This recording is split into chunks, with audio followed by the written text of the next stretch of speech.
Experiencing pain of any kind? Call a timeout and stop by the Healthiest You Chiropractic Center. There, Dr. Max or Dr. Stephanie will provide a top-tier adjustment.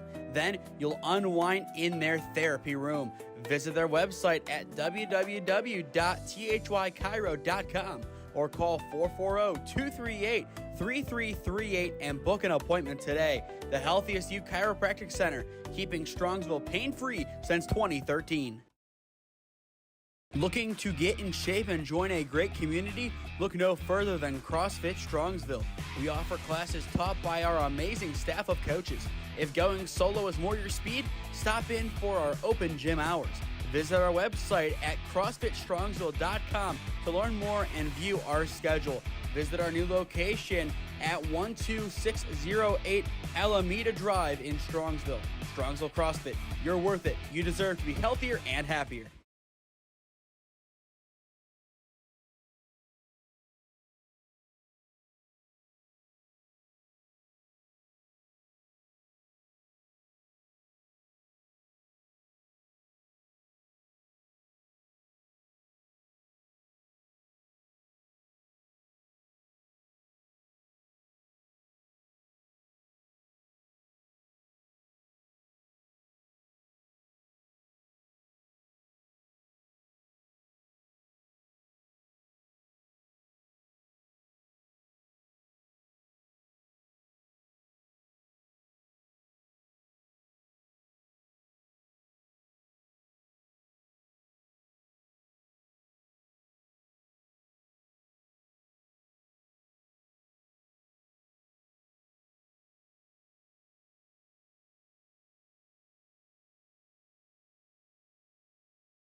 Yeah, thank you. I just want to say first, all glory to God. Without him, I am nothing. Power the shove. Neighbor Nation, we will see you on Saturday afternoon. Riley Meister gets the point. Back into left field. Say goodnight to that baseball. And there's another one. It's back to back jacks for KSU Tuscarawas. He's the point, and it's alive. Hansen pushes it over. Unbelievable. We play on. It's blocked. We're tied. We're tied. Unbelievable. We are ready to go to close out pool play at Thurman Munson Stadium in Canton. As you are watching the NABF Collegiate World Series on SmeeSports in partnership with the WRCL. 14-3 Travelers, 2-0 Brooklyn Grays. Josh, two good teams here, Chris. I'm excited for this one, especially to see this Brooklyn Grays team fresh off their 4-3 upset walk-off win of the Stark County Terriers last night. I'm very excited to see more baseball, excited to hop on for another game. Unfortunately, I won't be able to stay for the full length of this game, but I'm excited to see a few innings of great baseball and hoping to be back later tonight with you. A lot of Purple Raiders playing tonight, so a lot of big games underneath the lights, Chris. We do finally have our pitcher. It is going to be Onuri Corniel A lot of pressure on him today to have a good start. How does he find rhythm against a team who already knows they're finishing last in the pool, but has to play for pride right now? I mean, yeah, that's the thing. You want to demoralize these guys early. You want to let them know that they're going to be finishing last. Attack them early.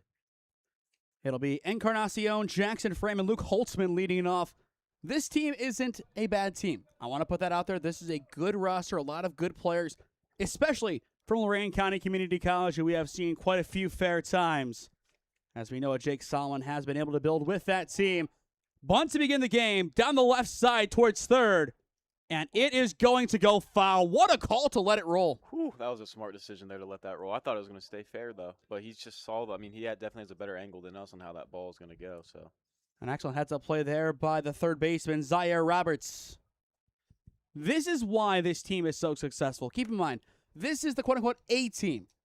It's the older kids. They're more experienced. They know how to win ball games, as they showed us last night. Expect nothing but good plays like that from here on out for this team.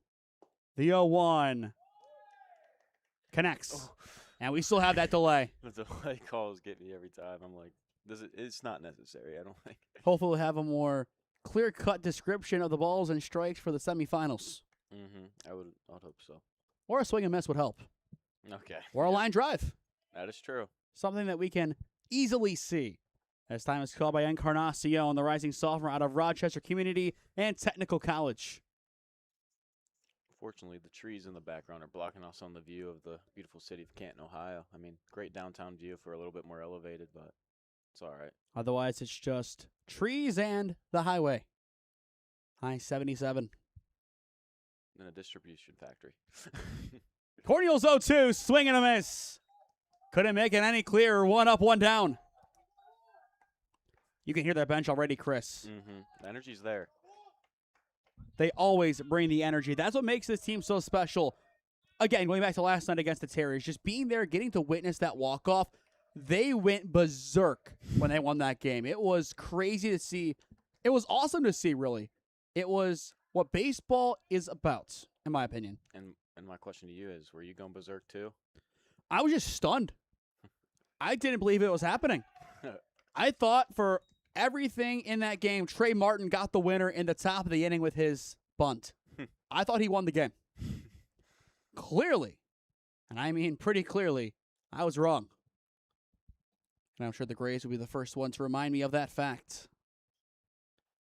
The 0-1 frame grounds it over towards the left side, picked up at third. Roberts let one go. This time picks it up and makes the play. 2 up, 2 down. Great play there at third base just to get the throw off in time, and it was a pretty good throw too for being on the move. The chanting just gets louder and louder. No surprise, this group, they know how to play ball the right way, and they know how to play together. Now it turns to Holtzman, the center fielder. Comes to this team as a rising sophomore at Lorain County Community College out of Avon High School.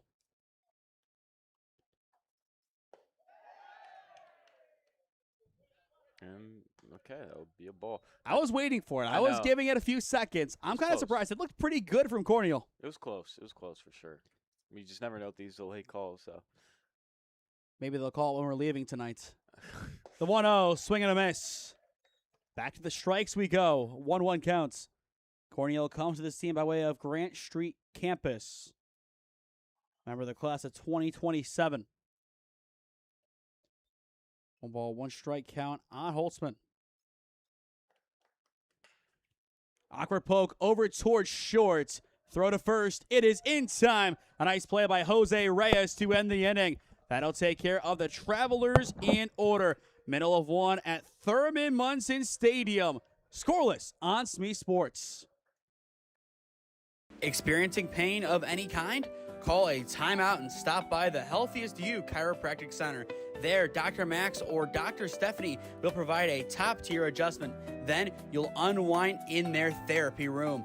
Visit their website at www.thychiro.com or call 440-238-3338 and book an appointment today. The Healthiest You Chiropractic Center, keeping Strongsville pain-free since 2013.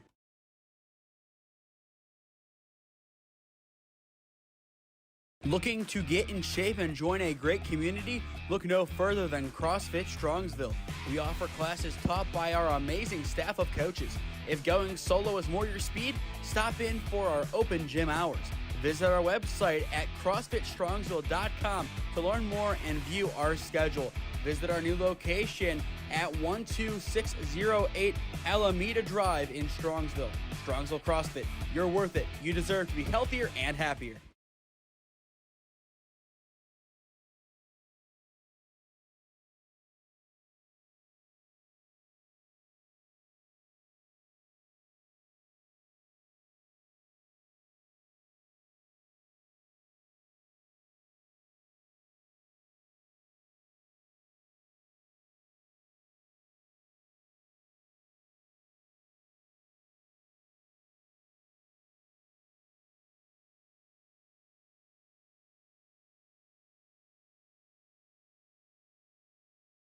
Three up, three down to begin the game for the Grays defense. Now Reyes, Roberts, and Ozinia step in here. This pitch grounded over towards second. Throw to one in time. One up, one down to begin the home half of the inning. You got to love quick work. It's like Matt Toth, just really, really quick work. One pitch, How does one that out. get worked into there? How does that somehow become the first thing you say on a really nice play from this defense? You know, it's just quick work, easy work, you know. So one up, one down as Anthony Roberts will step in. I just don't know what to make of that statement. That pitch hits him. So Anthony Roberts will take his base. A really good game against the A's last night. A couple of big hits for them. Some strong defensive plays in center field. One of the catalysts of this offense as Wadi Ozinia will step in for the first time. The right fielder wearing number 30 today comes to this team by way of Bronx High School of Business, a 2026 grad. This is a lot of New York and Brooklyn players coming together and just playing baseball the right way. And as I've said, I would compare it to grassroots in other sports. That's pretty much what they do. I would say the RBI Guardians also kind of fit under that description as well. Yeah. Homegrown, baby. These guys have known each other for quite a long time, which helps their chemistry. The 1-0, no doubt about it, a strike. It is Ben Bates getting the nod on the mound for Travelers. He comes to this group as a rising senior out of Adrian via Milan Edison High School. And that's a great program over there in Michigan, as we talked about earlier today. Definitely a top one. The 1-1 in the dirt for ball two. For Bates this past season, 19 innings of work, 10 earned runs, 9 walks, 14 Ks, a 4.74 ERA, 3-1 record, 1 save in 13 appearances. Has thrown over 50 innings in 3 seasons with a 5.15 ERA. That ball gets away from the first baseman, and that'll put Roberts in scoring position. Oh, now you have potential here to do some damage early here in the bottom of the first inning. You know this team wants to get a quick jump on things. The more pitching they can save, even if they don't have plans for Cornell past this game, if you can stay under 60 pitches through 5 and the offense can make quick work here, you'll be taking it to the bank, especially considering you play later on today at 7:30. I will say it's unfortunate. The only team who doesn't have to play today before their semifinal is Stark County, so they'll have that big advantage coming up next. Yeah. That's definitely a great advantage to have, though. Unfortunately, the way they went out last night, though, I think they, in their mind, left more to be desired. But they know there is a great opportunity staring them down to make amends. The 2-2. It's strike 3 looking. 2 down. A perfect pitch from Ben Bates. Just perfectly fitted in there. And now it turns to Derek Castillo, the DH. As for the Travelers, Cunningham and Carte Bamler, 4, 5, and 6 coming up in the seconds. Nothing crazy going on. The only base runner so far today for either team has come on a hard 90. Could this be a replication of the last game? We could see that. I mean, and that game was very sloppy. I hope it's not in that sense, but I'm hoping it is in the closeness, at least until that one inning got away. This ball, though, is to the backstop. And that'll give a free base to Anthony Roberts. Now 90 feet away from coming around to make it a 1-0 game. And for your sake, I hope it is a really good game, a close game, you know, that you can enjoy calling the whole way through. Me too. And then I'll turn my sights towards what looks to be a fun semifinal up next, featuring the Jasper Reds and the Stark County Terriers. The 1-1, good hold high. We've talked about it all day. I do feel the best 4 teams in this tournament are the Final Four, which it doesn't happen all that often that it happens that way.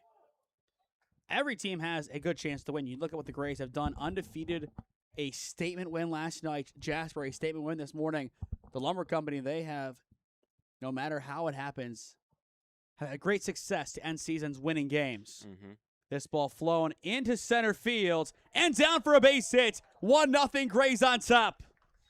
And that's how you jump on them early right there. You get a 1-0 lead in the bottom of the first inning, and a little poke does the job. First base hit of the game belongs to Derek Castillo. A really good day at the office yesterday, too. He was quite potent for the offense in the second to last game of the day, featuring the Canton A's. But flipping back to that game just to see the exact stats for Castillo, 3 walks and a ground out. So good efficiency from him.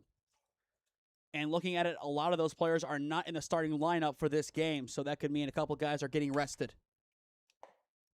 The 0-1 off the plate. I believe our player of the game is also not in the lineup.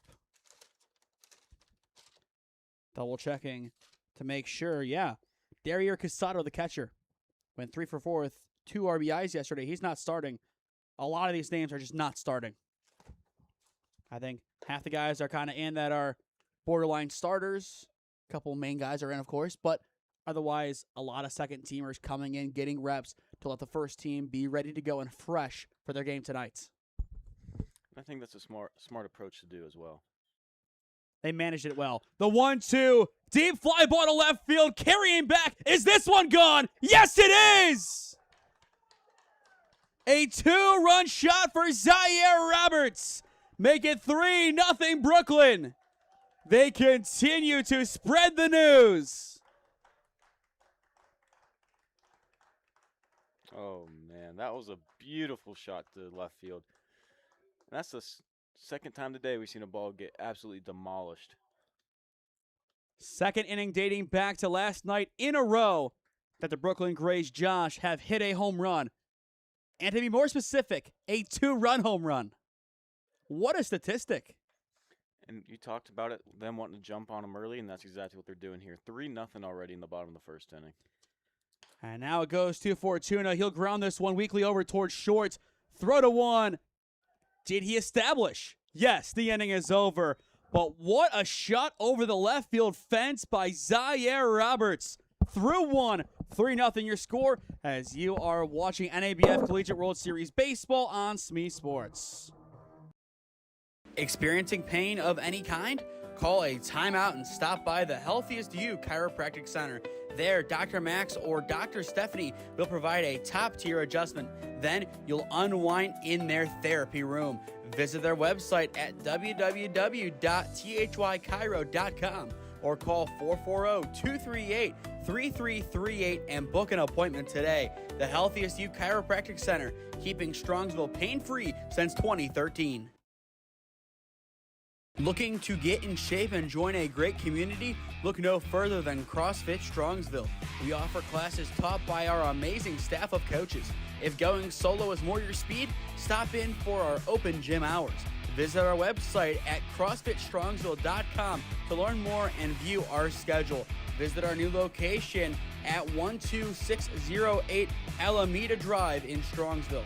Strongsville CrossFit, you're worth it. You deserve to be healthier and happier.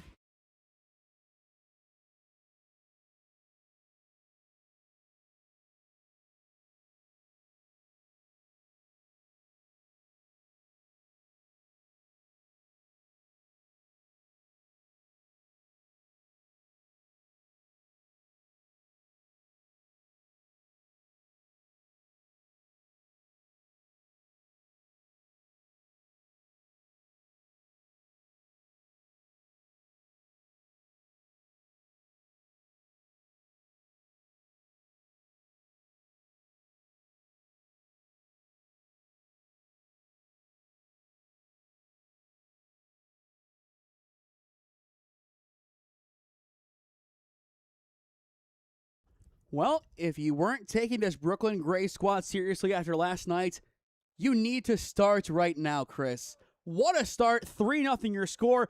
RBI single for Castillo. 2-run bomb for Zaire Roberts. Yeah, what a great start. I mean, as you said, like some of these are just part of their second teamers, you'd say, borderline starters, and I would say it's a rotated squad for sure. They just look as good, from what you talked about from previous games. I'm excited to see what this team can do tonight against the Mountaineer Lumber Company. I am genuinely so excited for these semifinals. It's just two great matchups.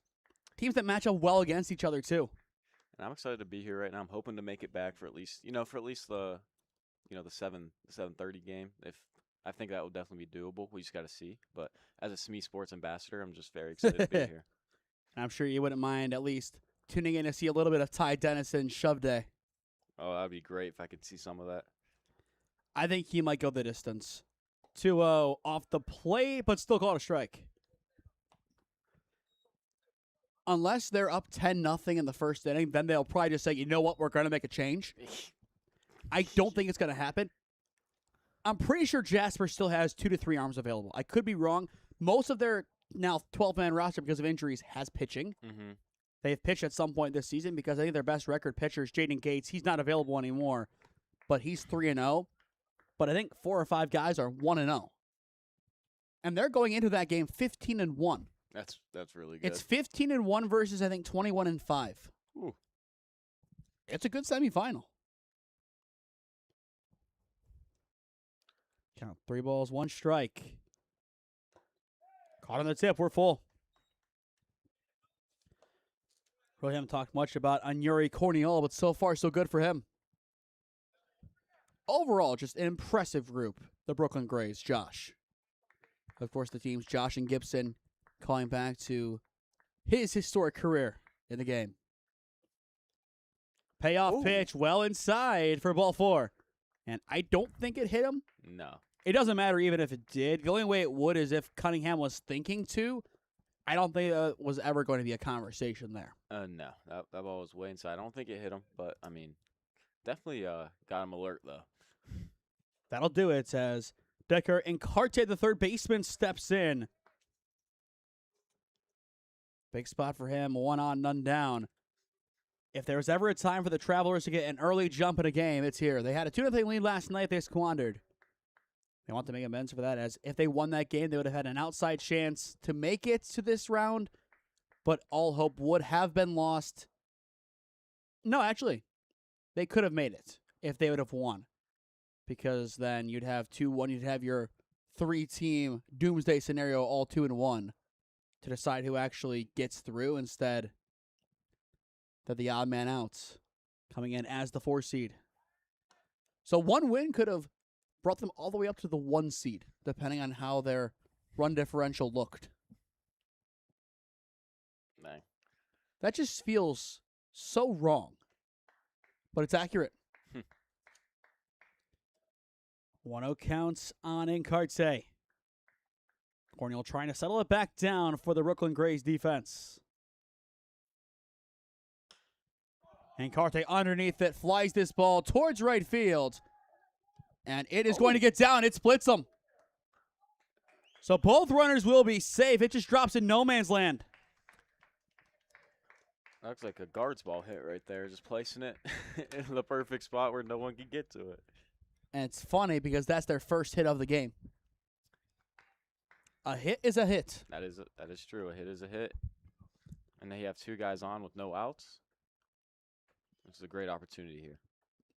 Now it turns to Bamler, the rising sophomore at Walsh out of Twinsburg High School, listed at 5'11", 210 on the roster.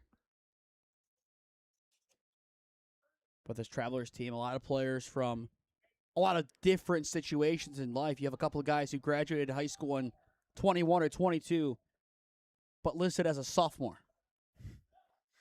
Just based on gap years and other things along those lines, as I believe time was called. If not, it's a balk, and it will be the latter. Yeah, I believe they called balk. But, yeah, that is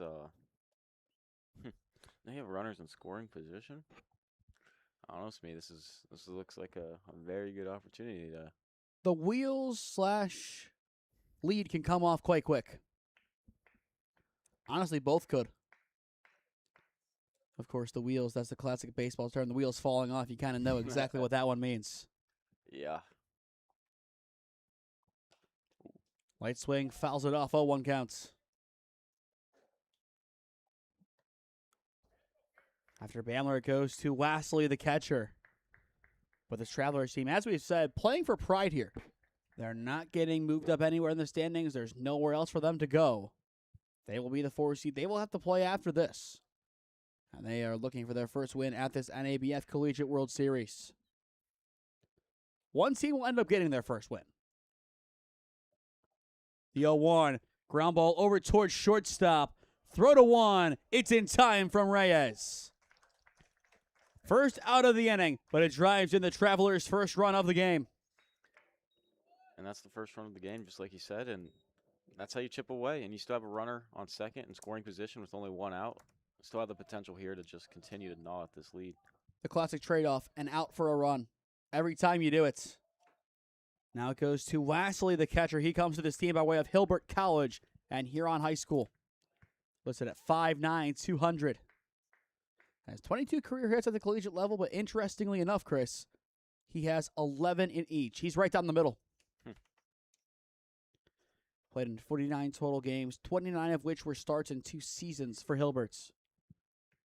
But he'll look to figure in more as an upperclassman in 2027 and in 2028. First pitch in the dirt for ball 1. And the bottom of the inning is the bottom of the order. Pasquale, Vega, and Cruz coming up. But if the Travelers don't win here, they would play Brooklyn Grays, Gibson. And then the winner of that game gets their first win at this tournament. If the Travelers win and Gibson wins the next game, then every team would have at least one win at this tournament. As for the losses, 2 undefeated teams remain. And they are 2 teams from out of state. If we do get a rematch of last year's championship game, then they would each lose in the semifinals. How likely is that? I don't know. No one wants to see this Brooklyn Grays team. Nobody does. They're just that good. Cornelius 1-1. Fouled off. And a loud bang off to our left. It's a beautiful venue, don't get me wrong, Chris, but there are a lot of things that can get hit and a lot of metal slash... What would it be? What's the proper material for these seats at this point? Oh, man. I don't know if it's metallic or not, but either way, a lot of things that make noise. Okay, there you go. It is definitely one of the older structures in the area, but maintained quite nicely, especially with the turf. Looks great. Big fan of it. The 1-2 popped him up going towards left field, and this one will be caught for out number 2, and the runner will stay put at second base. A nice job by Fortuna relaying quickly from left. So with two-way, Trevor Ramsdell, the shortstop, will step in for the first time today. Comes to this group by way of Cleary, via Delta Community College and Perkins High School out in Sandusky. Of course, Sandusky Perkins, a state champion this year in baseball for Division IV. Okay. They lost last season to Lake Catholic in the D4 championship game. This year they got their revenge, so to speak. It wasn't against Lake Catholic. They got knocked out quite early. But they got their revenge on the bracket, I guess. They won the state title, and they are more than a deserving recipient of it. They deserved it. They were a great team this year, as expected. We expected them to bounce back and probably be a little bit better than Lake Catholic, just considering that Lake Catholic lost so many key pieces, and we saw how much it really hurt them in conference play even. Struggled, and I think they lost to pretty much everybody in conference. I think they split a couple of those series, but they lost to almost everybody. Yeah, that's never good. They'll rebuild. They'll be back.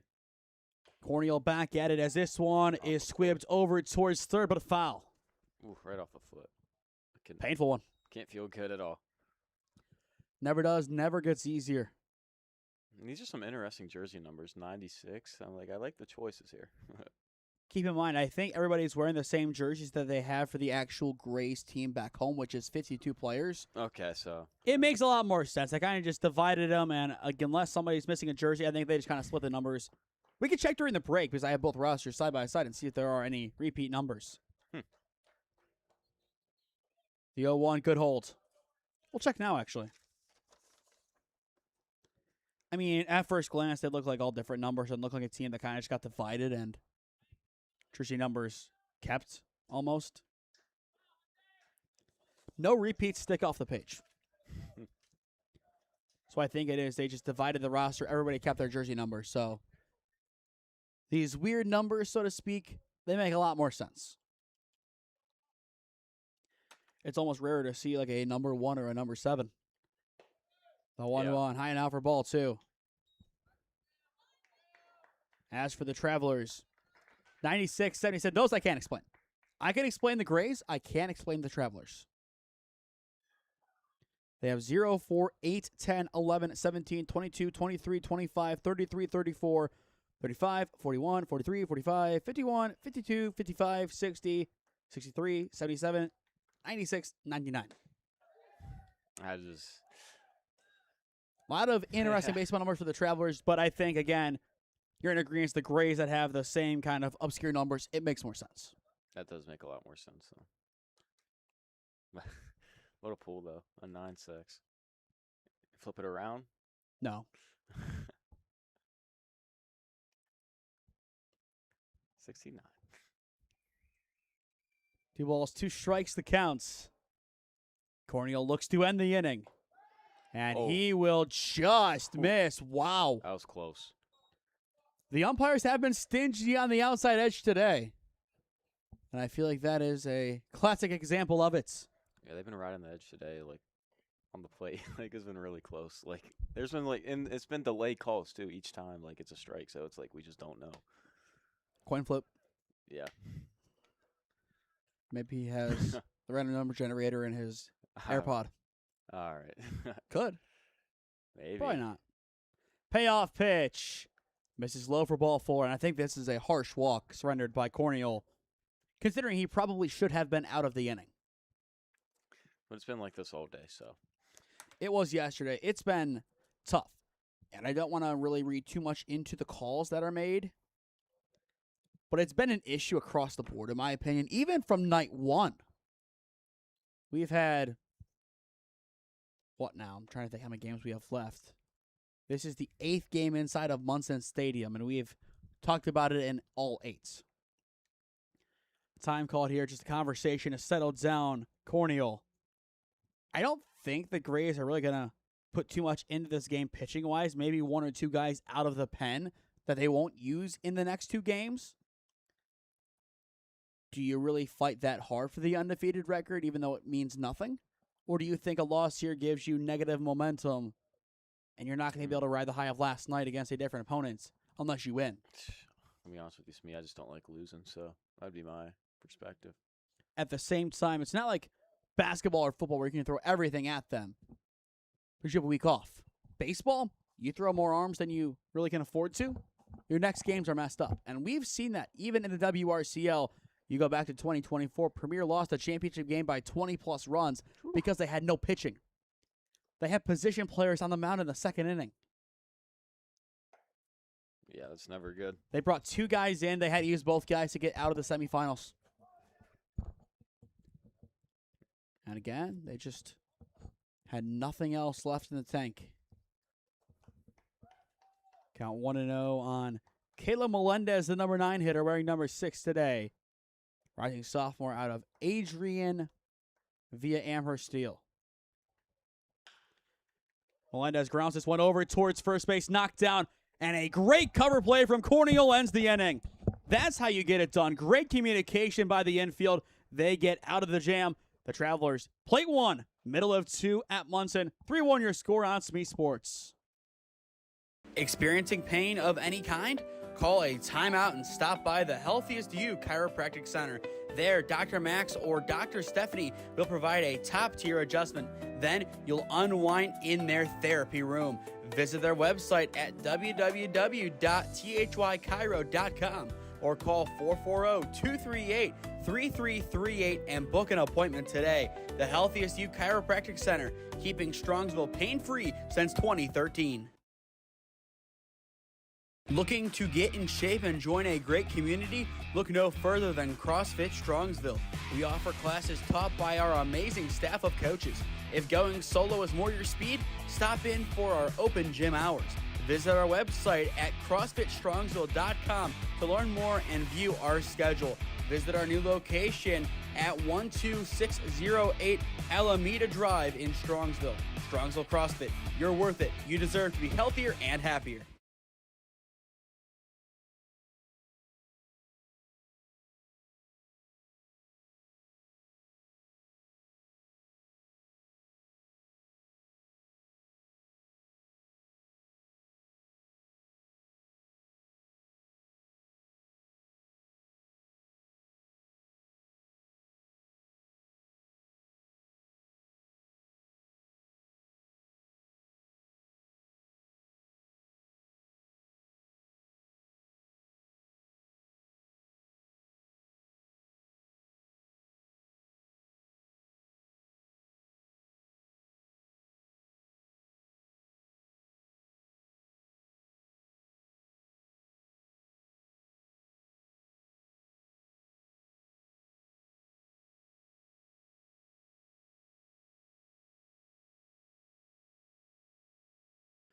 Welcome back to Thurman Munson Stadium, bottom of the second inning.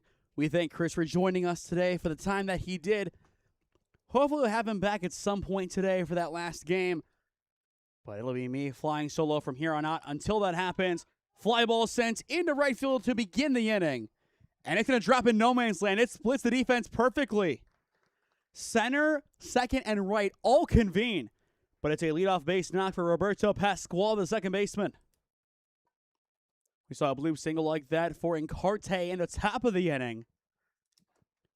Now it's the Grays doing exactly that as Nicholas Vega, the catcher, will step in for the first time today.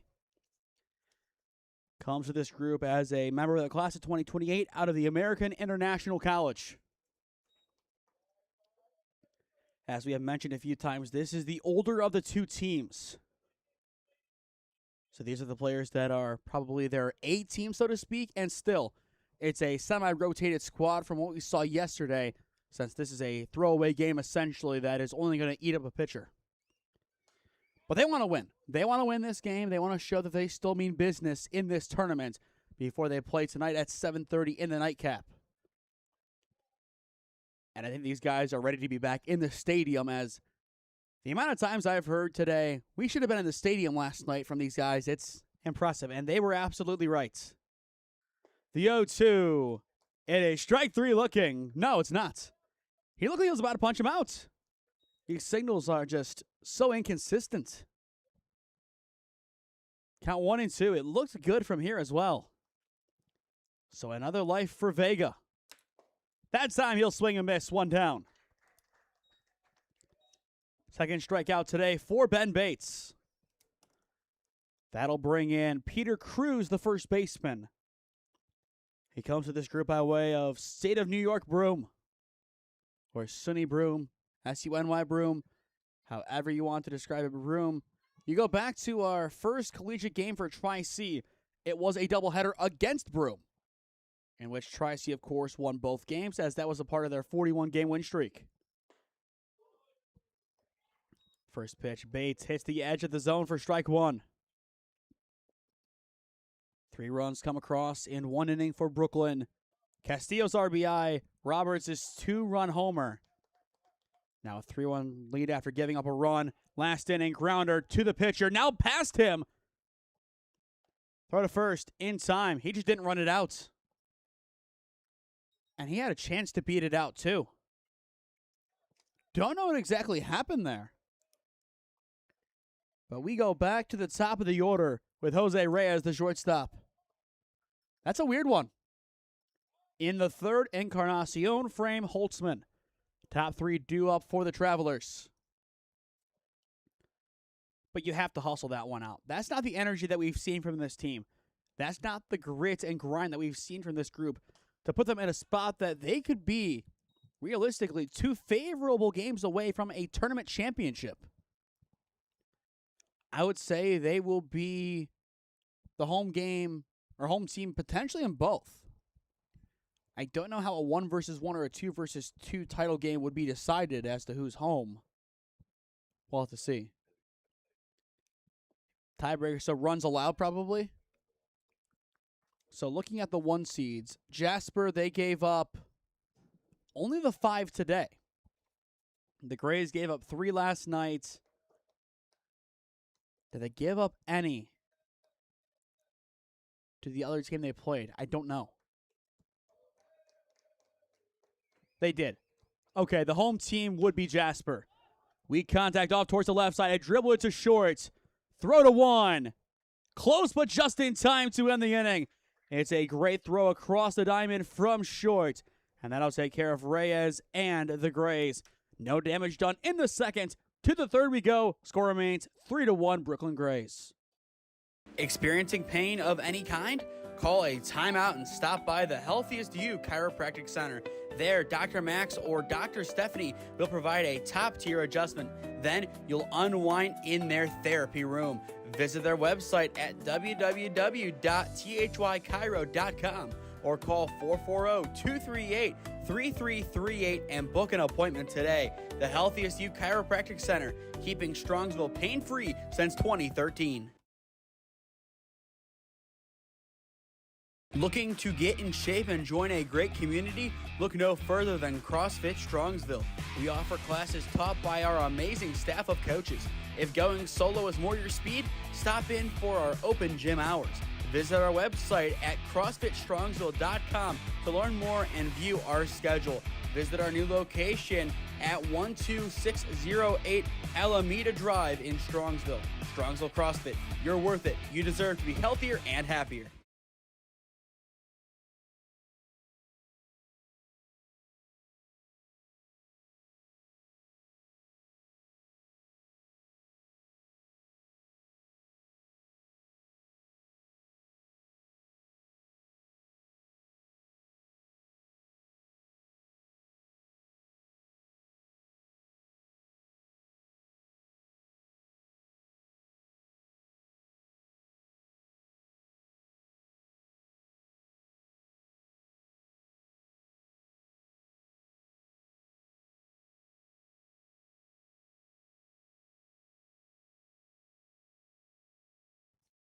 Welcome back to Thurman Munson Memorial Stadium, top of the third inning, 3-1 score.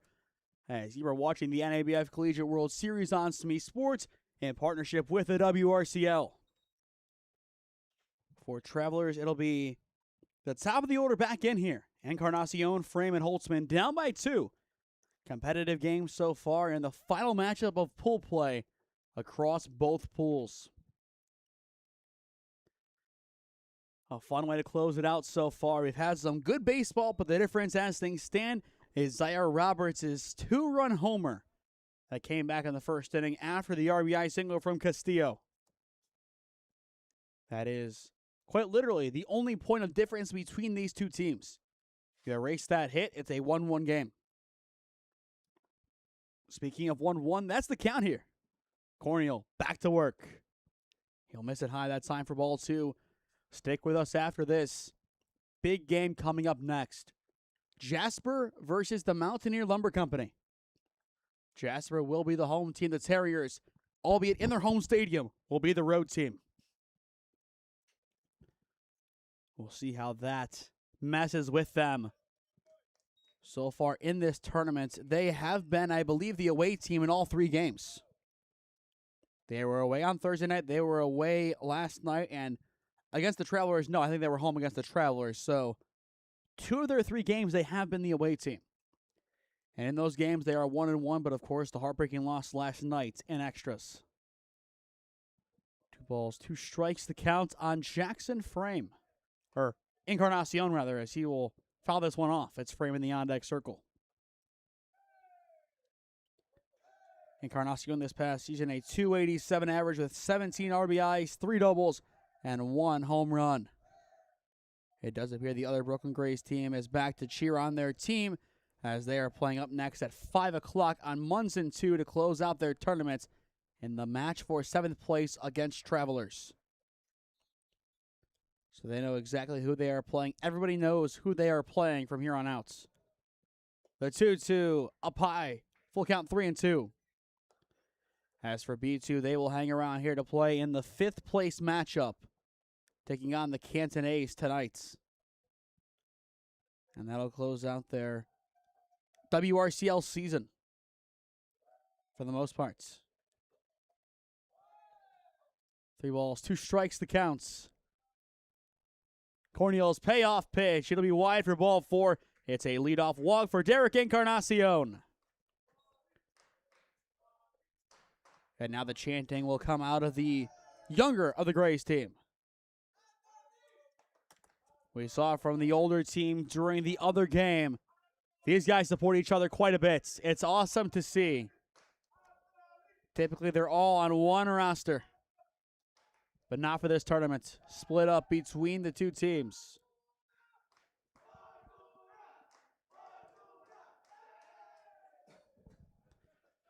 I think they're just going through the diamond and seeing who they can name. Runner goes, pitch low, throw down to second. Not in time, but it's going to ping awkwardly off the second baseman, Pasquale. So run number 2 now in scoring position for the Travelers on a 1-0 count. Frame so far today 0 for 1 with a ground out to third. A 308 average with 24 RBIs, 3 doubles, 1 triple, and 4 home runs. And 42 games played this past season for Lorain County. Career average of 340. The 1-0, good hold, takes it. In the end, though, it's a strike. Again, the late signal. I get the verbal cue behind it, but not everybody can hear it. Especially with the chanting, you have to be more firm with it. Most umpires are. Most, they don't wait until the end. This crew and a lot of the umpires on the field have decided to wait a couple seconds before actually signaling. And now time is called, as it is going to be a balk.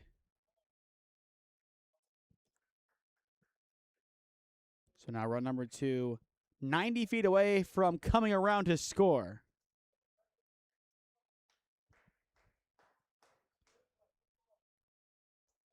Definitely some pressure here on the defense. They've given up now 2 extra bases more than they initially thought they would be giving to Encarnacion.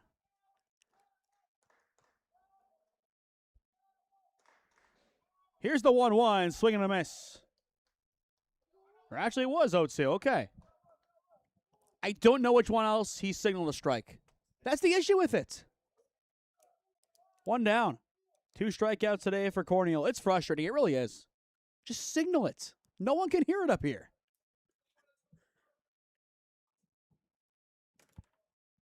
So now it turns to Holtzman. He grounded out his first time up. Again, I just don't get it. Signal. It's a lot easier. And this ball is crushed into left field. It'll be caught. Runner will tag up. And he is going to score. Will they appeal to third? That is a conversation here. As things stand, it's 3-2. And it looks like they will not throw it back. I thought it was close when he left. But they are not going to check it. But Holtzman got the better part of that baseball. Now a 1-run game as Cunningham, the DH, steps in. The lefty looking to keep this inning alive for the Travelers.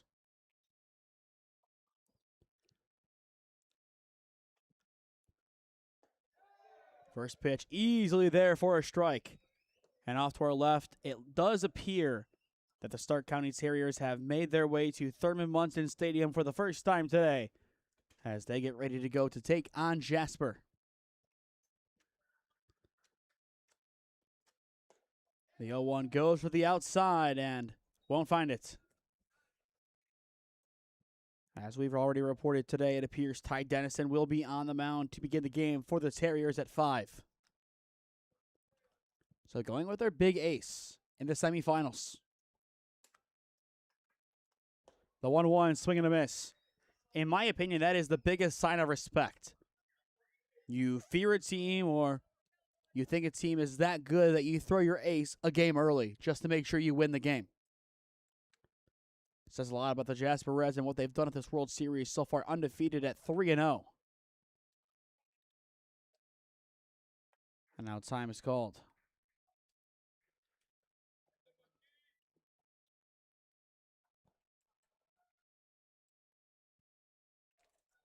Can Cornell get out of the inning here? The 1-2 fly ball, weakly hit towards the left side, and it is going to drop in fair territory. It's a bloop single with 2 away, and that'll keep the inning going. A nice piece of hitting for Colin Cunningham. This Travelers baseball team, they haven't destroyed the baseball at all today. It has been simple contact that has given them base runner after base runner. From there, they go station to station. They've been patient. They still trail in this game, yes, but they are taking the right steps to get back into this game and to tie it up. So now Decker Encarte, the third baseman, steps in for the second time today.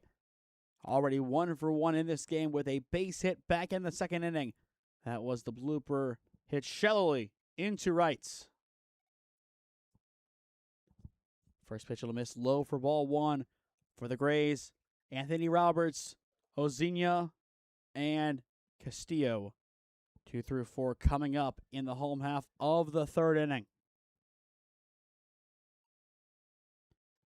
They might have some work to do. They scored 3 unanswered in the first and have given up the last 2 runs of the game. The 1-0, it'll be called a strike. Count now even. As for Cornell, that'll be pitch 48. So nearing 50 through 3 innings of work. Not a terrible spot to be in. The Grays for sure want to save pitching as much as they can heading into their game tonight. They know the Mountaineer Lumber Company team will be a tough out. Runner fakes over at first as the 1-1 is called a strike. For Encarte, his relative Eder played in the MLB for the Diamondbacks, Braves, and Mets.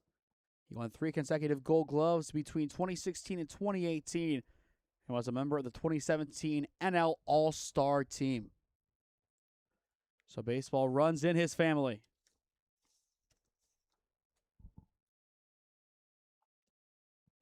Pitch well wide on the 1-2. Count out 2-2. Throw down to second. They got him. The inning is over. What a throw from Nicholas Vega. The Travelers do play 1, but Vega puts an end to the nonsense in the third inning. Middle of 3 at Thurman Munson Stadium. Score now 3-2. The Grays up by 1, looking for insurance when we return. Experiencing pain of any kind? Call a timeout and stop by the Healthiest You Chiropractic Center. There, Dr. Max or Dr. Stephanie will provide a top-tier adjustment. Then you'll unwind in their therapy room. Visit their website at www.thychiro.com or call 440-238-3338 and book an appointment today. The Healthiest You Chiropractic Center, keeping Strongsville pain-free since 2013. Looking to get in shape and join a great community? Look no further than CrossFit Strongsville. We offer classes taught by our amazing staff of coaches. If going solo is more your speed, stop in for our open gym hours. Visit our website at CrossFitStrongsville.com to learn more and view our schedule. Visit our new location at 12608 Alameda Drive in Strongsville. Strongsville CrossFit, you're worth it. You deserve to be healthier and happier.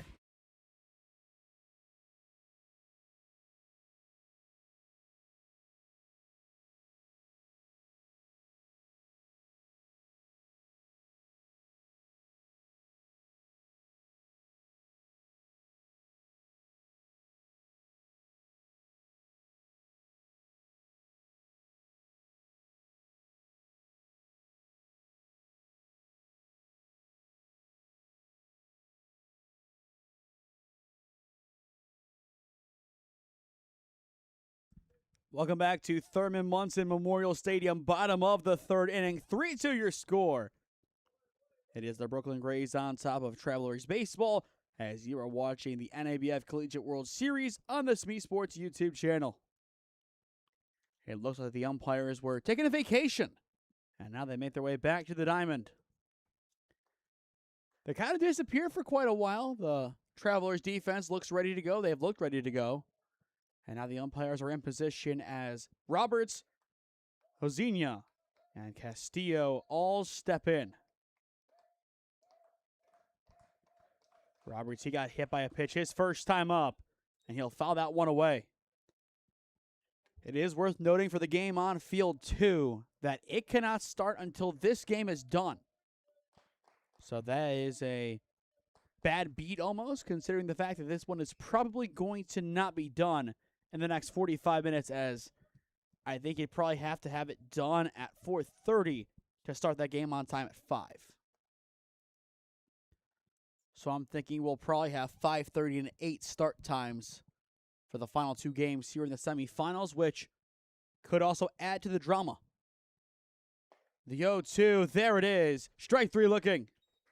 1 up, 1 down. And for Ben Bates, 3 strikeouts on the day. It'll be interesting to see how this Brooklyn Grays team does play against the Mountaineer Lumber Company and how much pitching they bring this time. I think they'll bring more than just one arm. Question is, do you throw Gilbride as your ace? Do you throw somebody else? Who do you want to throw in that game, and who do you feel most confident with? Of course, availability is a part of it, but is there a certain starter or even a reliever that you want out there to begin the game? You can't prepare for the semifinal thinking you're in the championship already. It'd be a great sign of hubris if any team did that. Even if they went out to win the whole tournament, eventually that kind of mindset would catch up to them. Just depends on how that would exactly happen. The 1-1. Gonna miss low for ball 2. But after this, we will only have 3 games left of our broadcast season. Crazy to think that the summer broadcasting campaign is coming to a close in pretty much 24 hours from now. 2-1 swing and a miss. And with that said, 10 a.m. first pitch tomorrow will probably be done at around 1:30. So in less than 24 hours, summer baseball is done. And I think you have that feeling just looking over at Munson too and seeing the teams this week. They know the end of the season is here. The 2-2. He thought about it.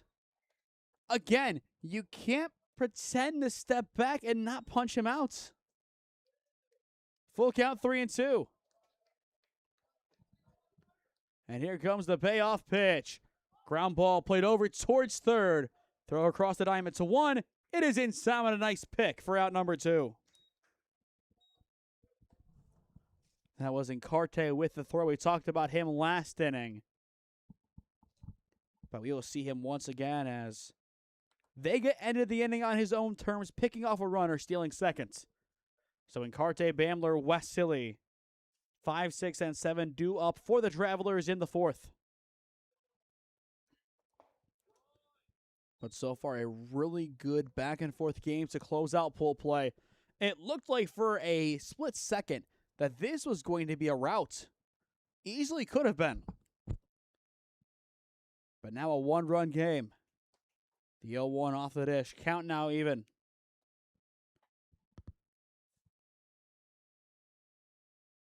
After tomorrow, our next broadcast, I believe, as of right now, is going to be on August 15th. The 1-1 pieced over towards first and caught to end the inning. To the 4th we go as the Grays go in order. Score remains 3-2. Experiencing pain of any kind? Call a timeout and stop by the Healthiest You Chiropractic Center. There, Dr. Max or Dr. Stephanie will provide a top-tier adjustment. Then you'll unwind in their therapy room. Visit their website at www.thychiro.com or call 440-238-3338 and book an appointment today. The Healthiest You Chiropractic Center, keeping Strongsville pain-free since 2013. Looking to get in shape and join a great community? Look no further than CrossFit Strongsville. We offer classes taught by our amazing staff of coaches. If going solo is more your speed, stop in for our open gym hours. Visit our website at CrossFitStrongsville.com to learn more and view our schedule. Visit our new location at 12608 Alameda Drive in Strongsville. Strongsville CrossFit, you're worth it. You deserve to be healthier and happier.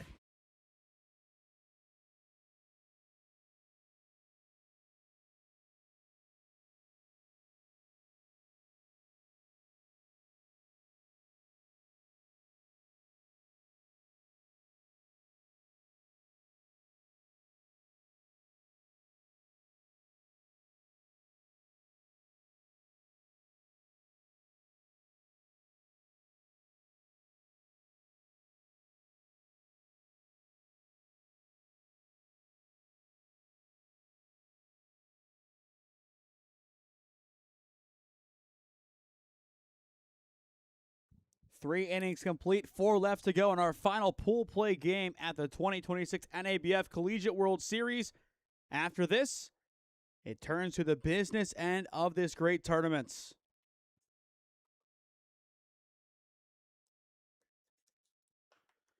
First pitch fouled away, and off the graphic artwork that says, "Welcome to Thurman Munson Stadium" below us.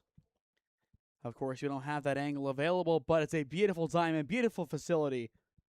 The renovations completely made this place a fortress of baseball. There's a reason why this is one of 2 host sites for the OHSAA State Championships, along with its traditional host, Canal Park. The 0-1 off the plate, count now even. Encarte, Bamler, Wasserly, 5, 6, and 7 this inning for the Travelers. Again, you can hear the Brooklyn Grays dugout being active, trying to help their team win in whatever capacity they can. The 1-1 Encarte pieces it over towards short. Throw to first in time. A hair high, but still taken care of by Cruz. 1 up, 1 down. You go back to the way that the inning ended in the third. That throwout from Nicholas Vega was on the money. Picture perfect. The runner slid right into the tag. Nothing else he could have done. Those are the plays that energize a baseball team. This Grays organization have been energized. One team having all the success in the world. The other one final chance to get a win on the board before heading back to New York. And that'll be up next against Travelers. That game being played on Munson Field 2, as we will have the semifinals featuring the Jasper Reds and the Stark County Terriers. That could be the game of the tournament right there. I think it's 2 great teams who are fighting for quite a bit. First pitch, Cornell just misses inside for ball 1. I think he is going to pitch as long as he can in this game. The Grays don't want to have to waste any pitchers, even if they don't plan on using them in the semifinals or championship, just to make sure that if they need them in an emergency, they will be available. The 1-0 Cornell goes to the outside and gets it. Count now 1-1, and I don't think the Travelers are too much in agreement with that call. But we'll see as this one goes on. We have had a very inconsistent zone today. The 1-1 again goes for the outside.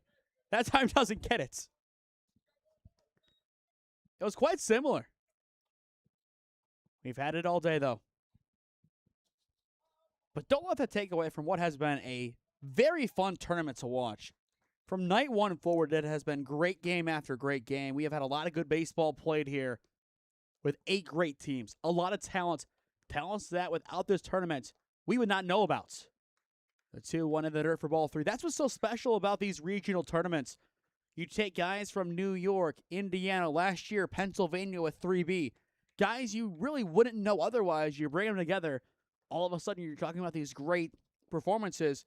Even on the NCAA Division III stage, didn't know about Phil Siddell as being one heck of a player for Rowan until last year when he absolutely dominated the Mount region. The 3-1 chopped foul over towards third. Full count sits now 3-2.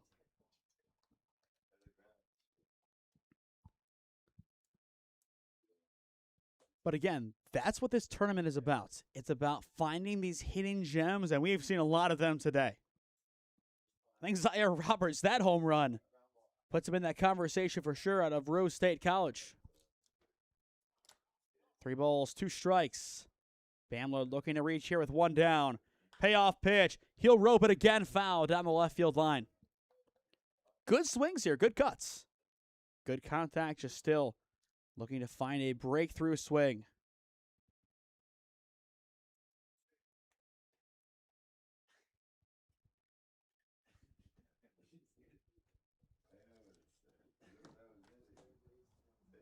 Great battle here. As for Corneal, up to 59 pitches, so this will be his 60th of the game. Will this be the final pitch of the at-bats? It will, but it's caught. Right to Zaire Roberts, 2 down. An excellent catch. Didn't have to move, but reacted quite nicely. There's a reason why third base is called the hot corner. And with 2 down, Wassiley will step in. A flyout so far today. In the bottom of the inning, we will see Roberts once again. It'll be his first at-bat since his home run back in the first inning. I'm sure he wouldn't mind doing it again. Chop swing pops up, and it is going to go out to play foul. But Roberts makes sure that it actually does as he makes the trip all the way over there to make it where if it was fair, or at least in play, he was there. Counts it at 0-1 on Wassiley.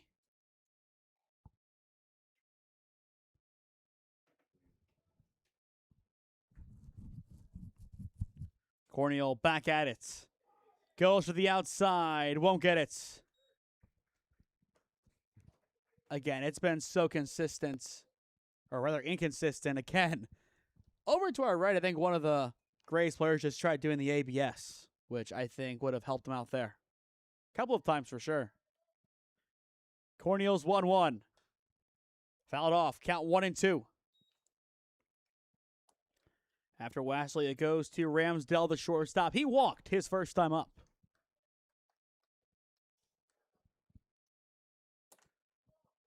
But at about the halfway point of this one, it does appear that our semifinals are going to be delayed by a little bit as we are running long on field 1.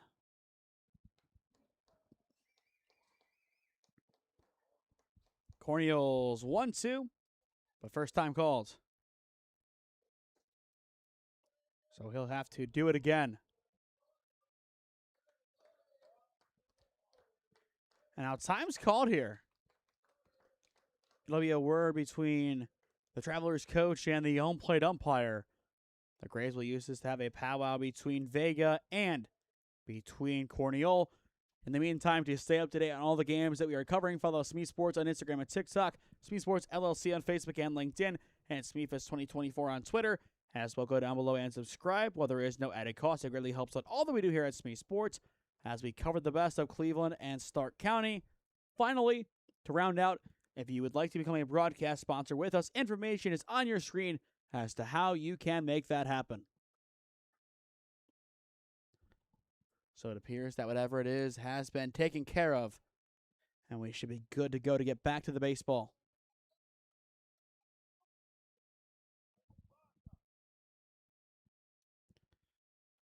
Don't know exactly, though, what the conversation was about. Here's the 1-2. It'll miss well high. Count now 2 balls, 2 strikes.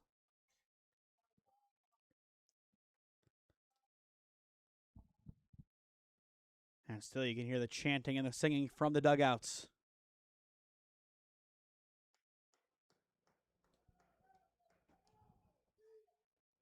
Corneal back to work. The 2-2 pitch just misses. Not a bad spot jamming it inside, but it's definitely a ball.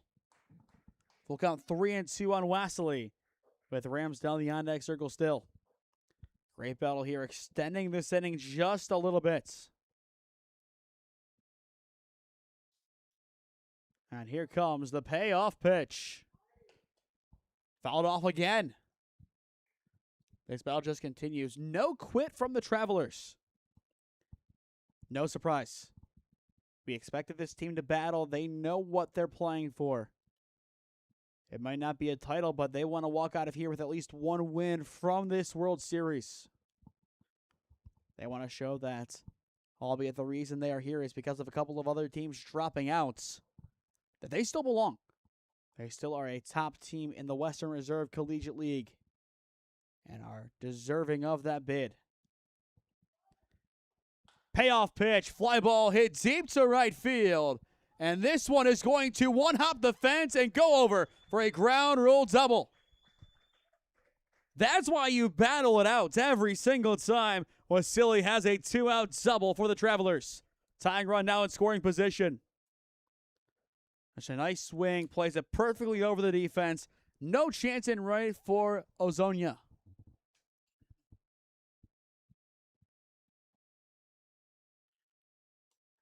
And there it is on replay, just hopping over.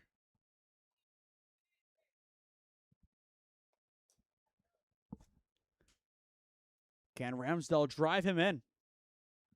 That'll make this one interesting in the top of the fourth inning. Again for the Grays, Roberts, Fortuna, Pasquale. 5, 6, and 7 due up in the bottom of the inning.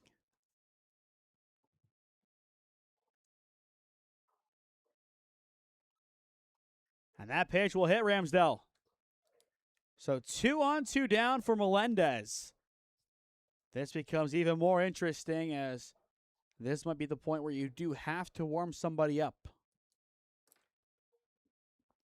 Would it be ideal to make a change in the fourth? No. If Corneal can get you through at least one more inning, if not 2, I would say that would be a job well done from him. But anything that wastes pitching, it just hurts your chances later on. Again, they might have pitchers earmarked that they don't have any intention of throwing in those semifinals and championships. But you still have to make sure you have enough pitching when push comes to shove. Not saying it'll happen, but we're seeing it more and more now in MLB where teams, especially on the back end of a series, will throw a bullpen game. Could we see a bullpen game spiral from this? Could we see a bullpen game in this championship or semifinals? We could. It's a deep roster. The question is how much pitching do they have available and how much are they willing to use in a game that if they lose or win, nothing changes outside of one number on the record. They know who they're playing. They know they're the home team. And they know that if they played Jasper, they would be the 2 seed overall. And thus, with that in mind, would be the away team for that championship if it were to happen.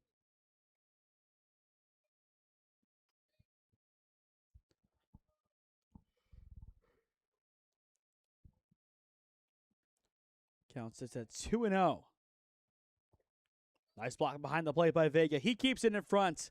3-0 count on Melendez with Derek Encarnacion in the on-deck circle. And with it, the top of the order for the third time around. Surely if the base is loaded, you go out and have a word with your pitcher.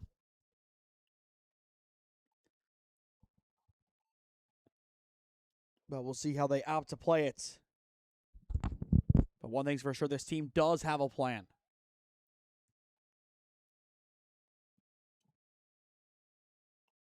Time now 4:03, so since first pitch of our first game of the day, it has been 6.5 hours. So a lot of baseball, we probably still have at least 6 hours left. At least at this rate, which will put us in the 10 o'clock hour to finish out. Wouldn't be too surprising. The 3-0 pitch, it is called a strike. Count 3-1. But hey, the NABF in all kindness has given us an extra 30 minutes of sleep for tomorrow as we start our championship game at 10. So I guess we'll get a little bit of extra sleep. Won't be really noticeable, but still just a little bit more. It makes it a little bit easier. The 3-1, swing and a miss, count full.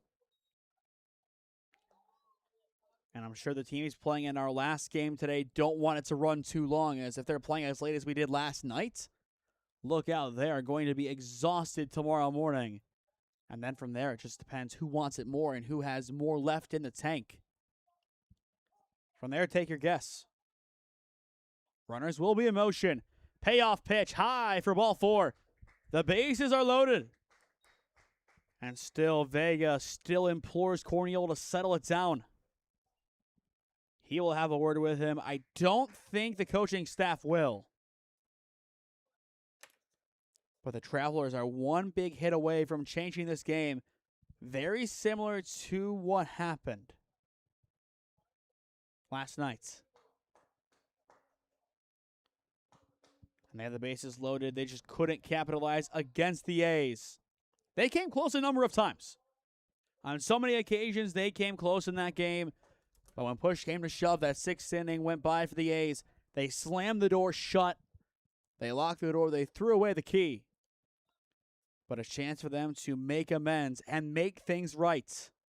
With Derek Encarnacion, first pitch taken high for a ball. You walk in a run. I don't see action in the pen. They will now have action. Okay, I was going to say I would make the change and warm somebody up fresh.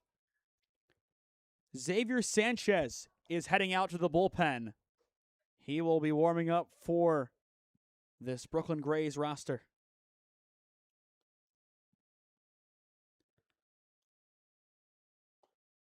The 1-0 taken for a strike as well. Out with him, it was 28. That would be Dario Casado. So the catcher, who is typically in the starting spot, goes out and warms up the next pitcher. So it does make sense in that regard. Casado was our player of the game yesterday during their win over the Cantonese. The 1-1 ground ball up the middle. It will get through into center field. The Travelers will send home the go-ahead run. He will score. And now another run can come home. He will do so with ease. The base is clear, and Encarnacion stands tall at third. What a swing in momentum. 5-3. Down 1, 2 up 2. One swing of the bat changed this game completely from Derek Encarnacion's standpoint.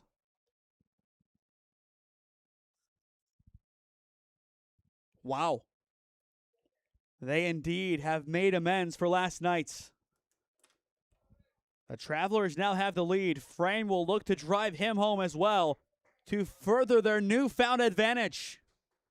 Now 5-3. 0 for 2 today, but can Jackson ride the high?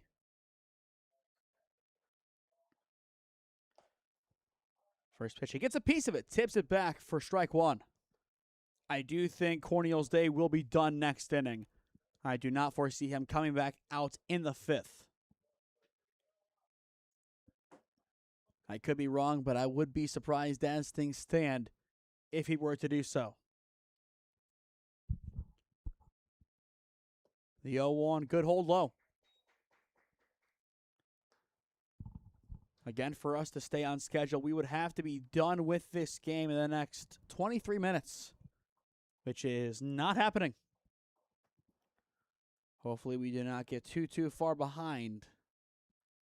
But definitely a possibility our final 2 games are going to get bumped quite a bit. The 1-1 frame. It's an RBI single into right field. Make it 6-3 Travelers. The Bats have woken up in their 3rd game of the World Series. It's the Aussie delivering the strike. And I believe the biggest lead overall for the Travelers in any game this tournament. Time will be called, and I think that is going to do it for Corneal. If so, he'll end with 2 strikeouts today. But maybe some worry being spread for this Grays team. Can they show up later today and take care of business? Can they take care of business in this game? Still a lot of baseball left to play. But if you give them any more ammunition, the Travelers might be able to run away with this game. If they haven't already this inning. It's a 4 spot for the number 4 seed playing the number 1 seed in this pod. It goes to show you that any given day in baseball, anything can happen. So Cornell will get some words of encouragement from his coaches. And now it turns to Luke Holtzman. Sack fly his last time up. Cornell as well up to 80 pitches on the day.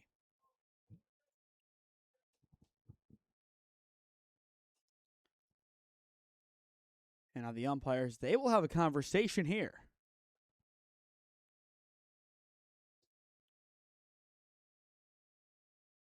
Interesting to see what the holdup is.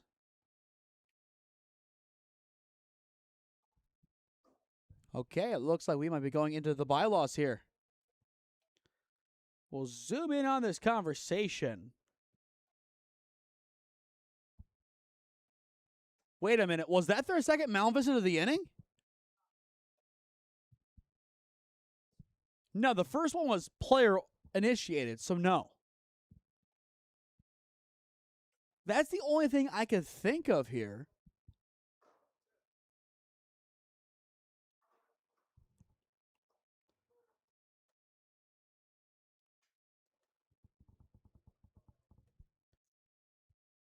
And now we have a conversation right here.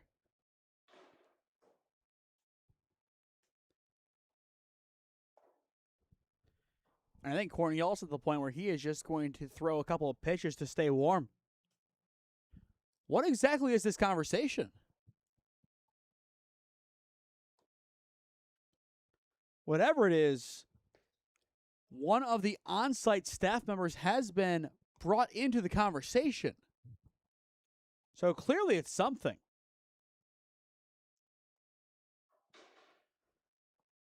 And now the Travelers are going to get the explanation.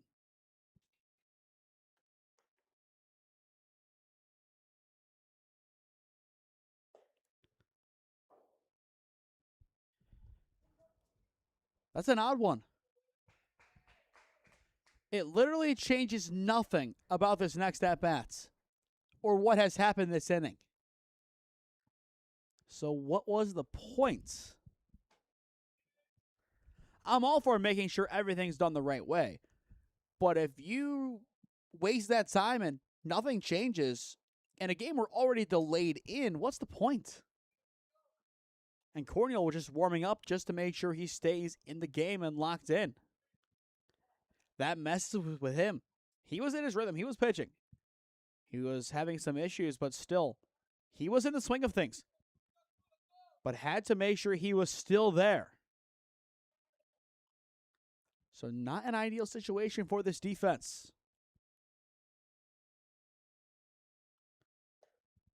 The 1-0 pitch. Close, but not cigar. No cigar on the top corner. I thought initially he did say strike. It would have been a rather generous one if it was called that way. Count sets at 2-0. Cornell getting back to work. Before that, throws over to first, and it's right off of Jackson Frame.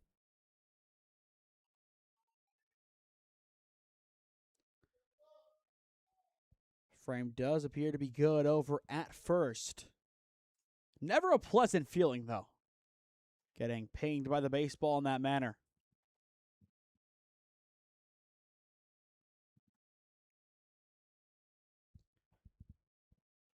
Two balls, no strikes. Cornell back at it, missing high and in this time, 3-0. If this is a walk, you have to make the change here. Otherwise, the Travelers are going to blow this game out of proportion. As for Cornell, up to 83 pitches. This will be his 84th. But you could see something disrupted him. And again, I think it was that long break for that conversation. There's ball 4. It is decision time for the Brooklyn Grays. You stick with him, or do you make the change? I think he's looking over. He's expecting it. And his day will be done. When we return, there will be a new arm on the mound for the Brooklyn Grays. The call to the bullpen has been made. Travelers lead at 6-3 over Brooklyn. Experiencing pain of any kind? Call a timeout and stop by the Healthiest You Chiropractic Center. There, Dr. Max or Dr. Stephanie will provide a top-tier adjustment. Then you'll unwind in their therapy room. Visit their website at www.thychiro.com or call 440-238-3338 and book an appointment today. The Healthiest You Chiropractic Center, keeping Strongsville pain-free since 2013. Looking to get in shape and join a great community? Look no further than CrossFit Strongsville. We offer classes taught by our amazing staff of coaches. If going solo is more your speed, stop in for our open gym hours. Visit our website at CrossFitStrongsville.com to learn more and view our schedule.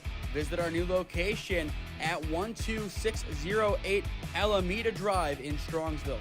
Strongsville CrossFit, you're worth it. You deserve to be healthier and happier.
Xavier Sanchez is ready to go for the Brooklyn Grays on the mound in the top of the fourth inning.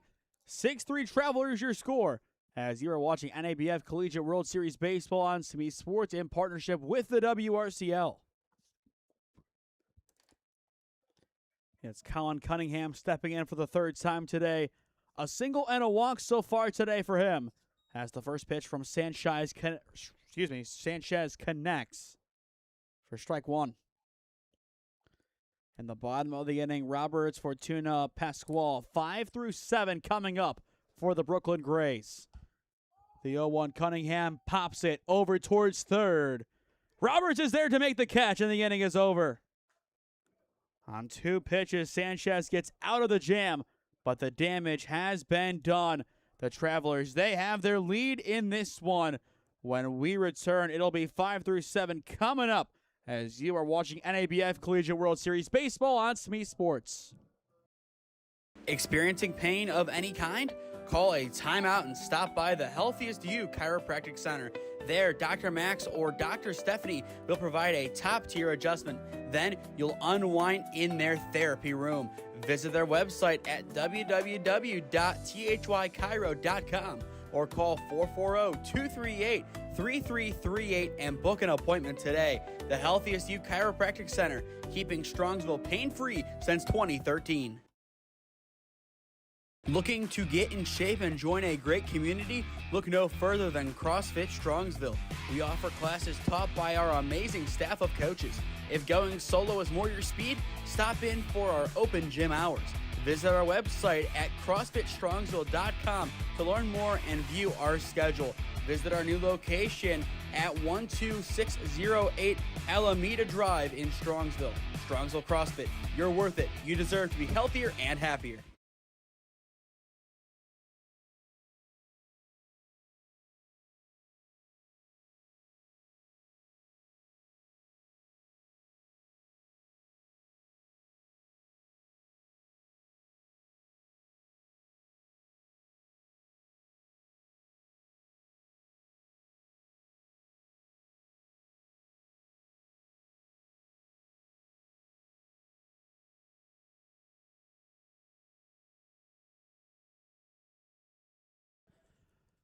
Welcome back to Thurman Munson Memorial Stadium, bottom of the fourth inning, our final pool play game of the day. And for the Travelers, they are looking for their first win of this tournament. In that regard, so far so good, up 6-3. But plenty of work to do against this dangerous team who has earned a 1 seed, the number 2 overall seed to be exact, just falling in behind the Jasper Reds. And it looks like this Brooklyn Gray squad is going to make their way over to the other field as Robert shoots this ball up the middle for a leadoff single. Had a home run back in the first inning, and his long-awaited return does not disappoint. But Brooklyn Gray's Gibson is making their way over to field 2 as they play the Travelers at 5. Which, again, that game can't start until this one's done. I do think, based on how late we were running, if this game could have been moved to Munson 2, which would have meant there wouldn't have been a 1 o'clock game for the 9-6-5, then it would have been. It would have been a late move, but I think they would have just to keep Munson 1 on time. And because Munson 2 would become independent of Munson 1 from here on out. Now it turns to, it looks like Fortuna still in the game as he'll take ball 1. We could see some changes made, but again, I think this semi-rotated squad will finish it out with maybe 1 or 2 pinch hits, if that.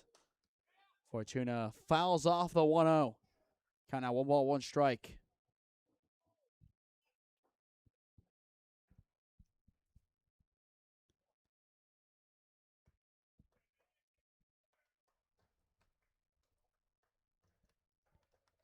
Count 1 ball, 1 strike. Again, our next game heavily delayed.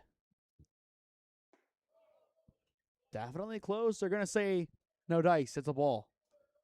If we're done by 5:30 with this one, we could probably get underway by 6. Then from there, you're looking at 6 and 8:30, which would be less than ideal. And again, this is a game that has no meaning to the playoff brackets. That is the only unfortunate part of it. This has no bearings on anything outside of just this one game. The 2-1, a called strike. Count now even, 2 balls, 2 strikes. As for this Grays team, they might be feeling a little bit of extra fatigue after this one. They'll have a game slot to rest, but if they go over 2 hours, then they'll be feeling it. Swing and a miss on the 2-2. 1 down.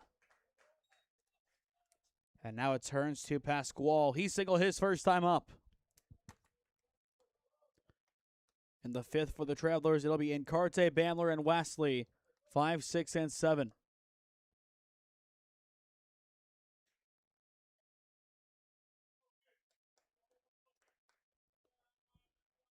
So far today, Pasquale, with that single, one of the many hits that this offense has earned. This has been one of their better hit performances of the tournament. But they need more runs. You look at their tally so far.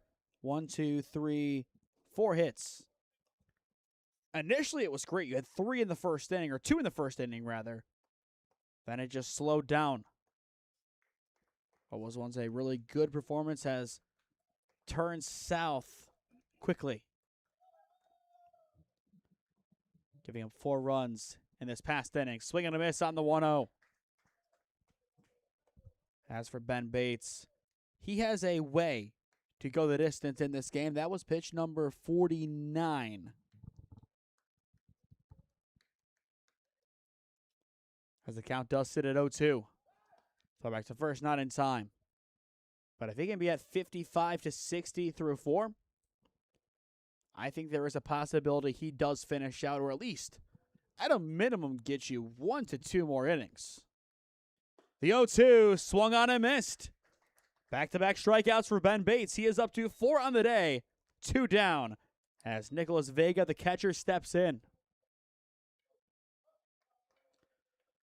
Vega 0 for 1 on offense today, but defensively did throw out a runner a few innings back to end the frame.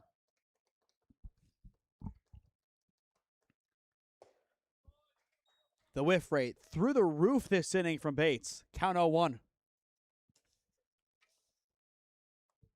A career K to walk ratio of 39-28 in 3 seasons at Adrian. So overall positive in that department, as has been the case today. The 0-1 fouled away. Count quickly 0-2 on the catcher with Parker Cruz, the first baseman, in the on-deck circle. But right now, Vegas' task is just simply keeping the inning alive. Down by 3, the Travelers up by 3 have all of the momentum as they have scored the last 6 runs in this game. The 0-2 skips in. No surprise to see one pitch low. But for the Travelers, it'll definitely be bittersweet knowing they had the A's in the last game they played, then lost it at the end, and if they win this one, they could have been in the Final Four. Unfortunately, for those teams who do win their last game, it's 1-2, and you kind of think, hey, one result goes our way on a close decision. We're playing on Munson 1 opposed to Munson 2. Big difference. The 1-2, no doubt about it. It's strike 3 looking. 3 straight Ks to end the inning for Ben Bates. To the 5th we go. Score remains 6-3 Travelers. Experiencing pain of any kind? Call a timeout and stop by the Healthiest You Chiropractic Center. There, Dr. Max or Dr. Stephanie will provide a top-tier adjustment. Then you'll unwind in their therapy room. Visit their website at www.thychiro.com or call 440-238-3338 and book an appointment today. The Healthiest You Chiropractic Center, keeping Strongsville pain-free since 2013. Looking to get in shape and join a great community? Look no further than CrossFit Strongsville. We offer classes taught by our amazing staff of coaches.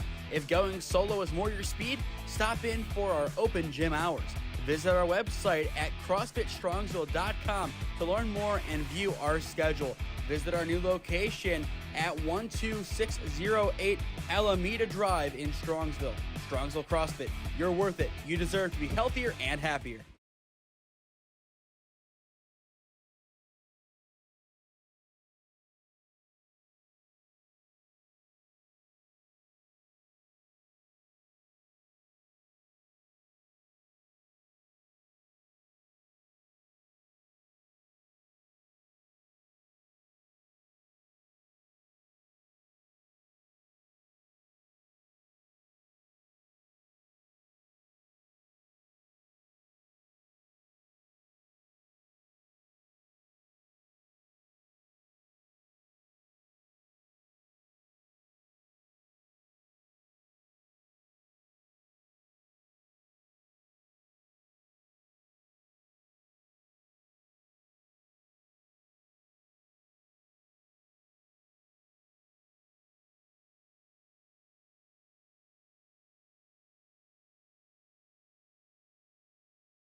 To the 5th we go at Thurman Munson Memorial Stadium. 6-3 Travelers your score. As you are watching NABF Collegiate World Series baseball on SmeeSports in partnership with the WRCL. First pitch off the plate for ball 1. For the Travelers, Encarce, Bamler, Wassiley. 5, 6, and 7 drew up this inning just as they were last inning. The Travelers batted around. They played 6. And they lead this one by 3, looking for their first win of the World Series before they close out the night on Munson 2 at 5 o'clock or whenever this game is done. So odds are that game will probably start about a half an hour after this one is done, which we are still quite a ways away from happening. The 1-1 will miss high and in. But up next for us here at Munson 1, it'll be the Stark County Terriers taking on the Jasper Reds. That is the 5 o'clock game slot, followed by a 7:30 first pitch between the Brooklyn Grays and the Mountaineer Lumber Company. And then from there, we will have our final 2 who do battle tomorrow morning at 10 a.m. to round out our 12-game slate this week at the NABF Collegiate World Series.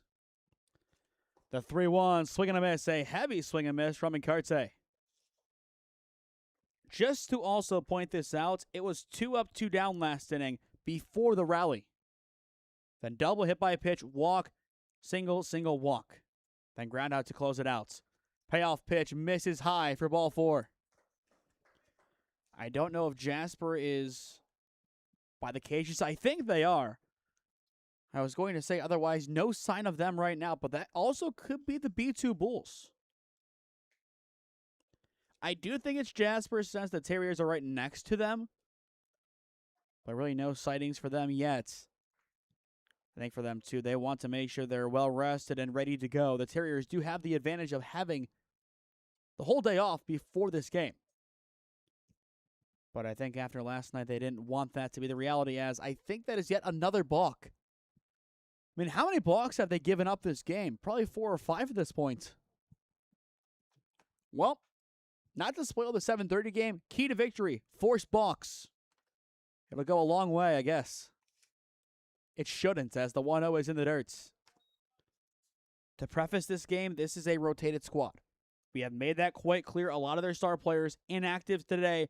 The ones that are active have been great. You look at Zaire Roberts, their third baseman, a 2-run homer back in the first inning. But other than that, a lot of struggles today for this team. They have not been playing their best brand of baseball. And I'm sure they would be the first to tell you that. I don't know if it's them looking ahead to their final game or whatnot. I think they're just a little too ahead of themselves. You need to focus on this one and still play your baseball game to avoid bowing out early, as there is ball 4. Big wins are great, but if you don't know how to deal with all that adrenaline and crash down normally, it's going to hit you like a tidal wave quickly. And you are just going to be drowning in that wave for a while until you find a way out of it.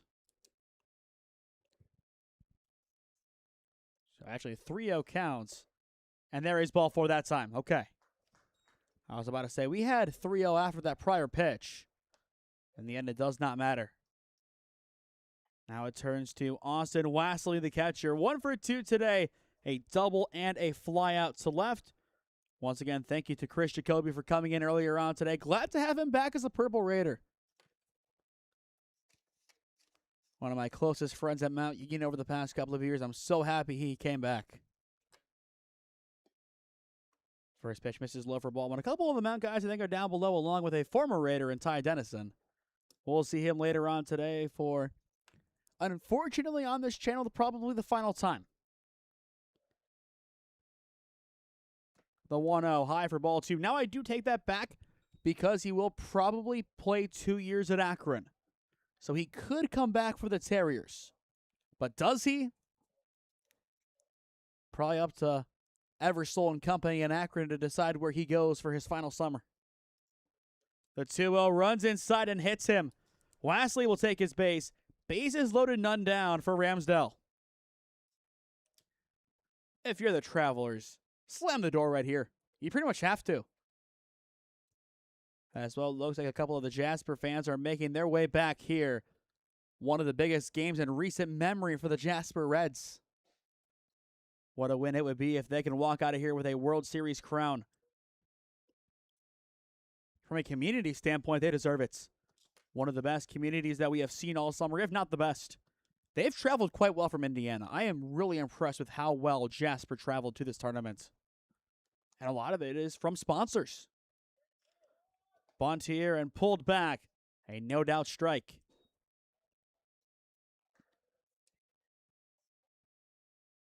But a 3-run game as things stand. All it takes is one big swing for essentially the Grays to be out of this one. Again, the bunt shown, and again, it's pulled back. I get a bunt when there's open bases, but bases loaded here. Why are you playing small ball here? I mean, Ramsdell is 0 for 0 with a hit by a pitch and a walk. But he hit .222 this past season in 18 at-bats for Delta. So it's not like he's a negative hitter that can't touch the baseball. I know some guys are situational bunters, and also they are traditional bunters. I know that exists, but I want him to stand in here, and if it's close swing, it's a 3-1 count. I said it about Longvidov earlier on today. This is the best pitch you are going to see. If it's close, drive it the other way. Take this ball down the right field line, and from there, hooray. You're up 9-3. Instead, it's ball 4, and that'll walk in a run. Not as good of a ring to it, but 7-3 still isn't bad.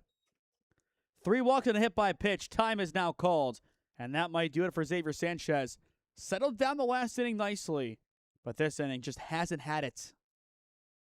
It's a 4-run game. Our run rules are 10 after 5, 8 after 6 in regard to a lead.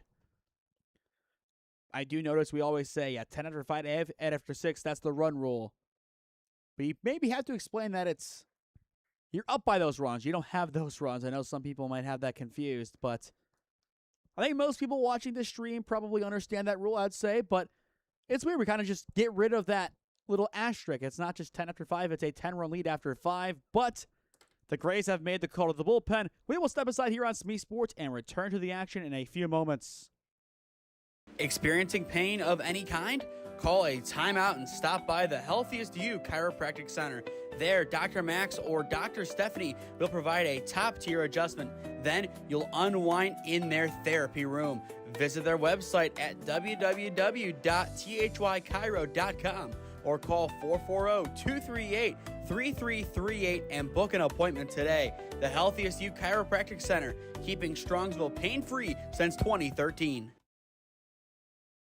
Looking to get in shape and join a great community? Look no further than CrossFit Strongsville. We offer classes taught by our amazing staff of coaches. If going solo is more your speed, stop in for our open gym hours. Visit our website at CrossFitStrongsville.com to learn more and view our schedule. Visit our new location at 12608 Alameda Drive in Strongsville. Strongsville CrossFit, you're worth it. You deserve to be healthier and happier.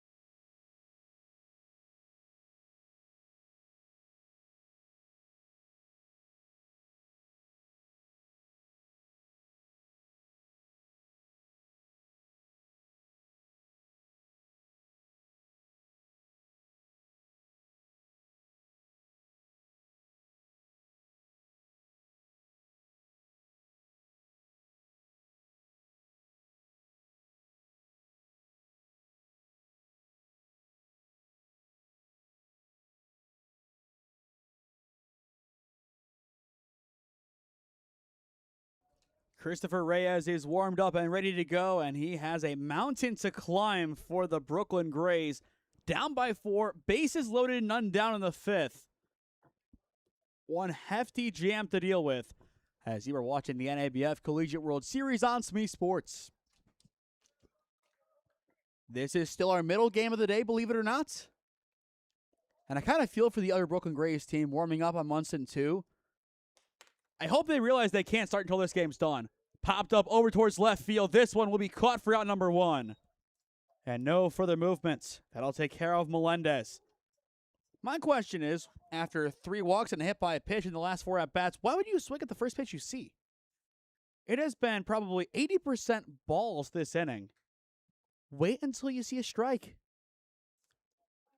I'm all for being aggressive with the bases loaded. Don't get me wrong. I just feel like if you look at the game script, you take that pitch. I get they have nothing to lose by it, but still, you want to win this game. Your best bet there would have been to take. Now it turns to Encarnacion. 1 for 2 on the day as he will hold up. And I don't think that pitch that was just swung at was that too far off from where that one hit. So if that's the case, you go back to it, it'd be 2-0, none down. But all irrelevant now. Especially if this is a walk, that's going to hurt.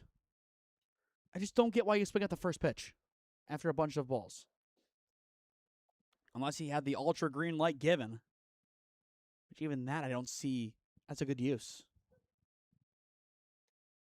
It's very nitpicky, but it's still valid. The 2-0 low for ball 3.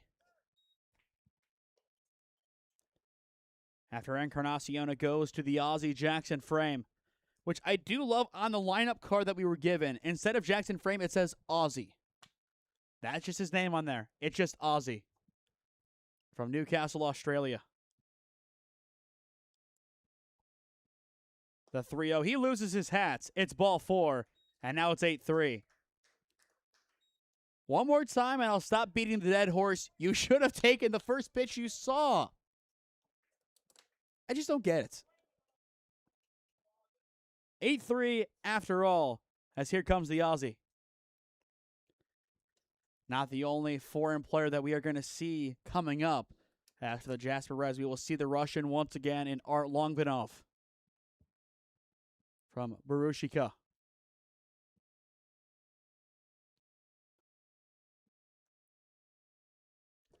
First pitch frame takes for ball 1. So a 5-run lead as things stand for Travelers. The Greys, I think, have gone to their bullpen, bringing out guys they weren't going to pitch in their later games. But they still need some outs here. And there's strike 1. It also does help, just to put this in reference, that they have one of the youngest players on the mound.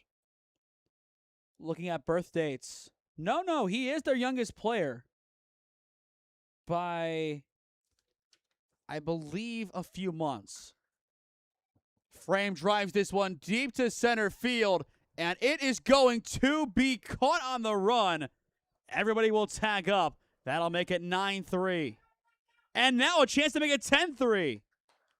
And we are going to continue this. What a weird sequence. I don't know exactly what happened. Did they give up on the play? Did they try calling time? I think they're going to check to see if he left early. No, he left on time. I'm so confused as to what just happened. Now 10-3 Travelers. By far their best game of this tournament so far. I think entering this game, they had one from their game against the Terriers. And last night they had 2. They had 3 runs entering this game, all tournaments in 2 games. They have 10. And we're not even done with the 5th inning. Runner goes, throw to third. Does he sidestep it? No, the inning's over. Back-to-back 4 spots. I have nothing. We're going to break. 10-3 Travelers. Experiencing pain of any kind? Call a timeout and stop by the Healthiest You Chiropractic Center. There, Dr. Max or Dr. Stephanie will provide a top-tier adjustment. Then you'll unwind in their therapy room.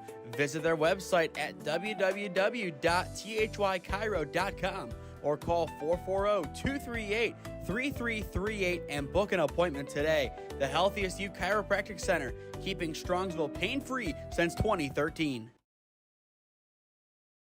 Looking to get in shape and join a great community? Look no further than CrossFit Strongsville. We offer classes taught by our amazing staff of coaches. If going solo is more your speed, stop in for our open gym hours.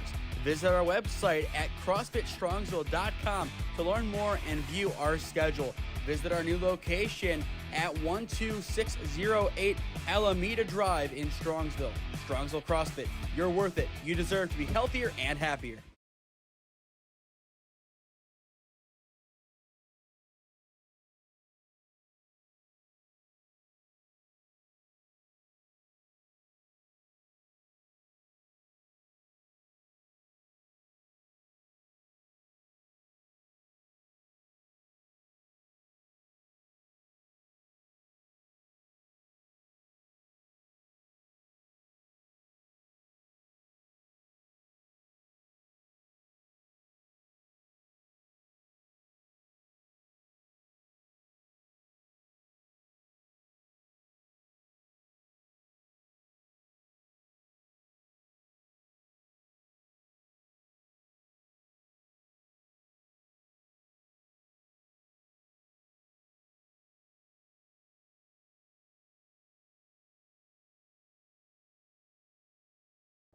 (10-3 Travelers as we enter the home half of the 5th inning.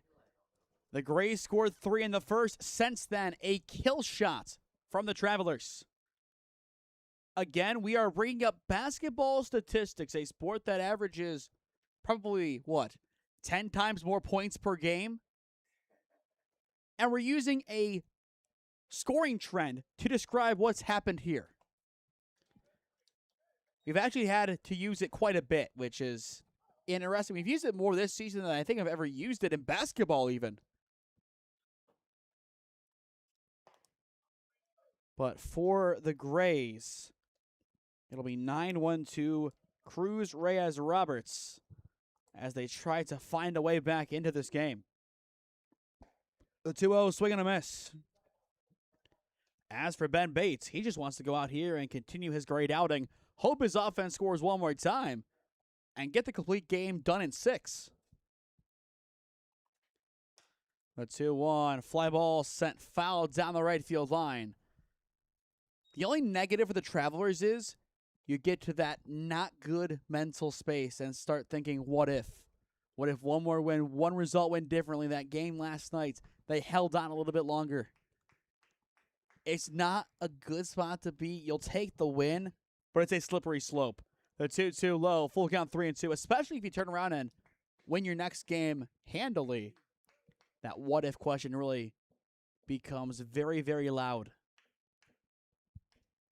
But for them, they want to prove they belong. Payoff pitch off the plate for ball 4. But I think after last night, nobody expected this result. Maybe if you would have said, okay, hey, they're bringing in their second and third string players, they're going to do it that way, then maybe you expect it to go the way it is. Otherwise, I don't think there's any reason that it should go the way it did.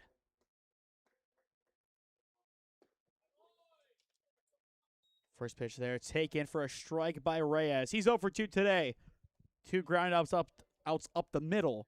1 at second, 1 at shortstop. The 0-1 from Bates. That time he'll miss off the dish. Officially 4:46 our time. 15 minutes away from the start time of our next game, which will no longer be starting at 5 o'clock or anywhere close.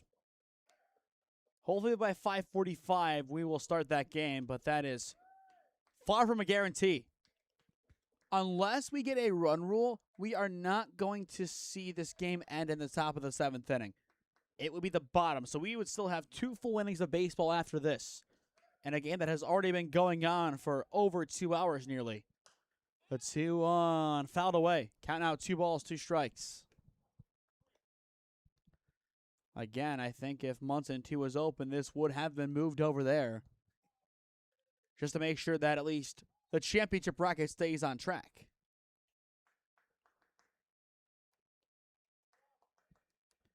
Count 2 balls, 2 strikes. And it'll be grounded foul. And I think for Jasper, if they do not get the win, they want to travel back home tonight. I think they would like to leave here. So that might put a damper in their plan. I don't blame the out-of-state teams. If you're done, I think you head back tonight. For everybody else, of course, that are playing locally, meaning B2, Canton. So basically your WRCL teams plus Canton, it doesn't matter. Here's the 2-2. Reyes flies this ball into left field, and it is going to get down. So a base hit for Jose Reyes. Now the question is, what do the Rays have in store? Can the Grays get something going? Now as it turns to Anthony Roberts. How crazy can this game get? Is it a question we want answered, or is it more of a rhetorical question? Remains yet to be seen. But I don't think we'd mind this one getting crazy, as there's the swing and miss. It already has gone crazy.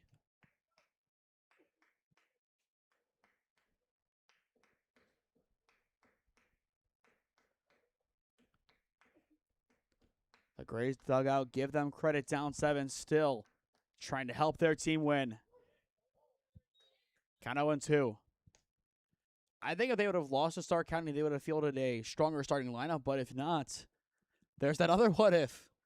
That 1-2 doomsday scenario. The 0-2, swing and a miss, one down.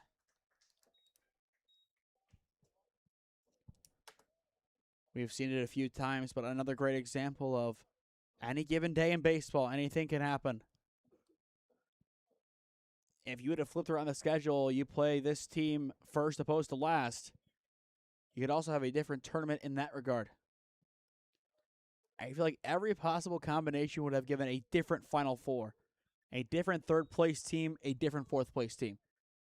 By just simply rearranging when you play these teams, I think there would be some different results in here. Don't know if it'd be expected or whatnot, but I think it would be definitely valid. Swing and miss on the 0-1, a hefty swing and miss. As well for the fans tuning in from the Jasper Reds. Welcome in, but yeah, you guys will have to wait. And same for you, Stark County. I'm putting an ETA at around 5:45 to 6 to start our next game. The 0-2 will miss low. I think that's about fair. 5:45 to 6. John agrees that right now our estimated start time for our next game is between those times. Just so you know, we probably have an hour until the next one starts, so hang tight. The 1-2 misses in.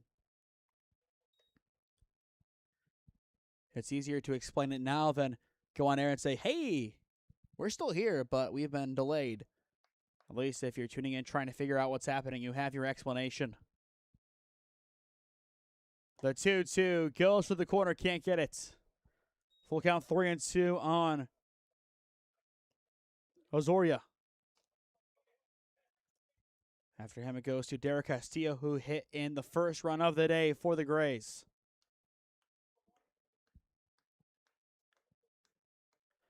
Payoff pitch, swing and a miss. Back-to-back strikeouts for Ben Bates, up to 6 on the day. 2 down. And now it turns to Castillo with Zaire Roberts in the on-deck circle. As for Travelers, Holtzman, Cunningham, and Carte. 3-4-5 coming up in the 6th, as they need one more run and another defensive stand to end this game in 6 innings. But who would have thought the number 1 team out of this pool, the number 2 overall seed in this tournament, would be on run rule watch against the number 4 seed. I would say number 7 overall as things stand. But that's where we sit in this one. The 1-0 taken for a strike. I'm sure if you ask any of these Brooklyn Grays fans if they'd rather win this game or their game later on tonight's, 10 out of 10 say the one later on tonight's, unless they really want to make it back home. The 1-1 skips in. Count now 2 balls, 1 strike. Chris left, I believe, in the 2nd inning. It's nearly been 2 hours since he left, and we are still in this game. To really put this one into extra perspective.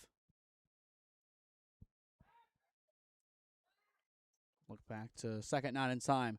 And I would expect a larger crowd for our next game, as Stark County is technically the home team, but will be the visitors on the scoreboard. 2 balls, 1 strike, the counts on Castillo. 2-2 now for the Grays. Not a bad pitch, but in the end, it is ball 3. And a chance for the Grays to load the bases for Zaire Roberts. Already 2 for 2 today with a home run, a single, and 2 RBIs.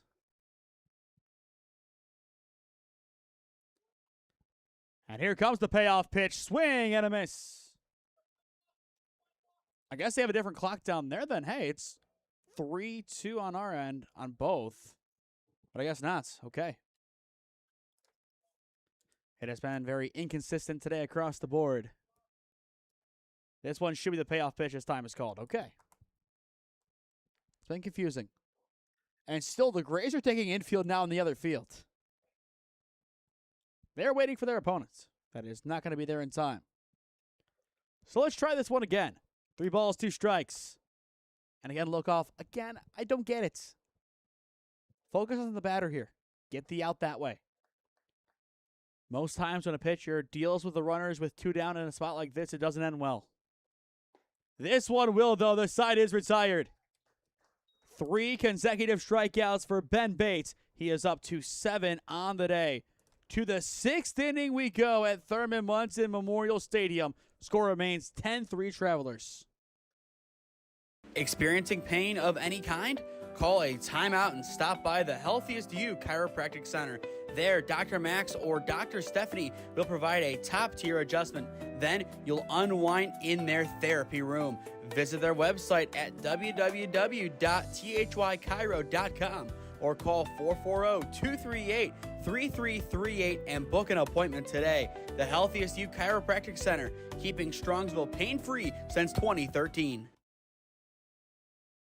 Looking to get in shape and join a great community? Look no further than CrossFit Strongsville. We offer classes taught by our amazing staff of coaches. If going solo is more your speed, stop in for our open gym hours. Visit our website at CrossFitStrongsville.com to learn more and view our schedule.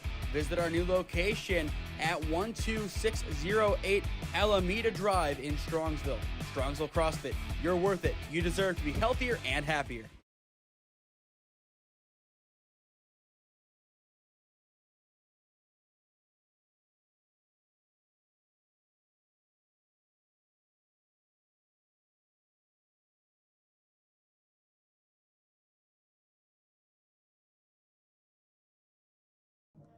Top of 6 in Thurman Munson Memorial Stadium. Full play coming to a close potentially soon. Maybe, maybe not. But as long as this game is going on, we still have some action in pool play before we begin our semifinals. Up next, Stark County and the Jasper Reds as there is a called strike. Holtzman, Cunningham, and Carte, 3 through 5 for the Travelers. The 0-1 from Reyes again connects. So 2 good pitches to begin this at-bat as we are going to be running dangerously behind.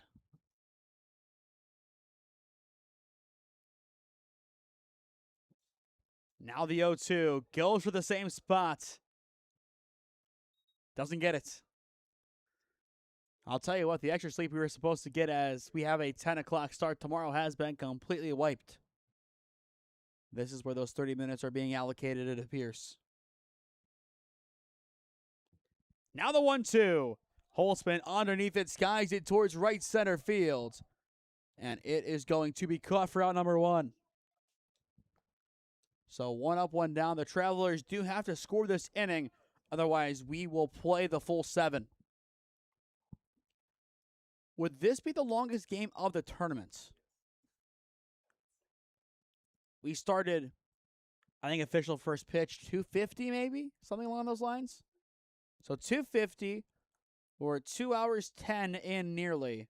So probably around 2.5, which I think would be the longest game of this tournament. And of course, this is the last one in pool play, a game that has no bearings on the overall standings. Like, if this decided the winner of a pool, then okay, that's one thing. But it's one that has no bearings beyond 2 teams. One preparing for a championship run later today. The other preparing to try and not finish in last.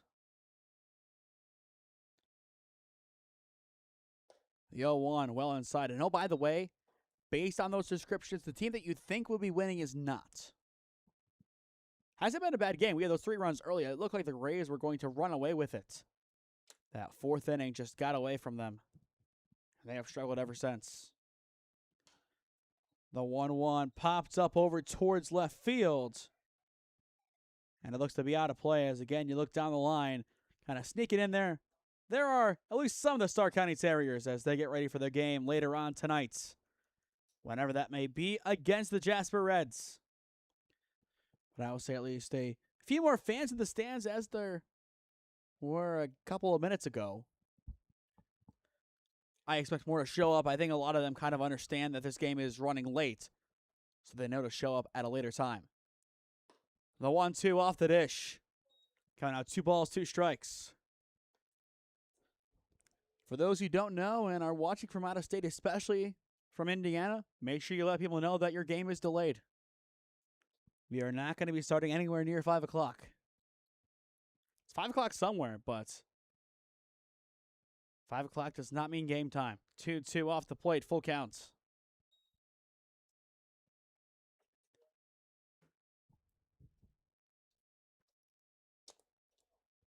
After Cunningham, it turns to Encarte. Given how this game has gone, too, you can feel the energy just, it's gone. Cunningham, though, trying to bring it back, drives this one to left center field, and it is going to be caught. An excellent job by Roberts tracking it down for out number 2. That ball looked destined for the gap. Won't get there in the end as Decker Encarte steps in for the third time. 1 for 2 with a walk his last time around.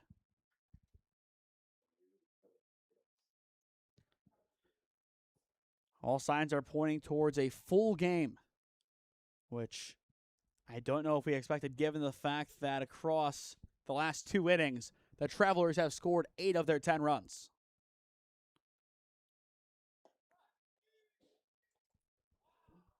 So now that home run we were talking about as a point of difference earlier on in this game, it's the difference between this game being over and this game continuing. So even more importance from Zaire Roberts.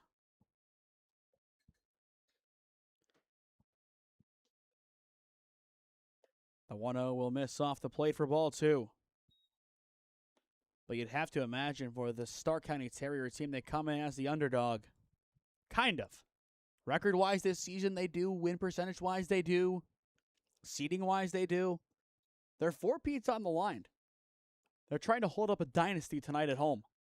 The 2-0 hit over towards third. Throw to 1. Skips in. We will indeed play the full 7. To the home half of the 6th we go as the Travelers go in order. Experiencing pain of any kind? Call a timeout and stop by the Healthiest You Chiropractic Center.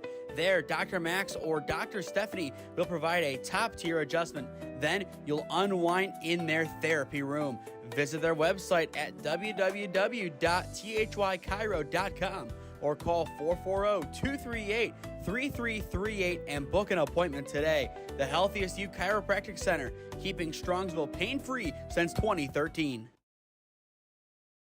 Looking to get in shape and join a great community? Look no further than CrossFit Strongsville. We offer classes taught by our amazing staff of coaches. If going solo is more your speed, stop in for our open gym hours. Visit our website at CrossFitStrongsville.com to learn more and view our schedule. Visit our new location at 12608 Alameda Drive in Strongsville. Strongsville CrossFit, you're worth it. You deserve to be healthier and happier.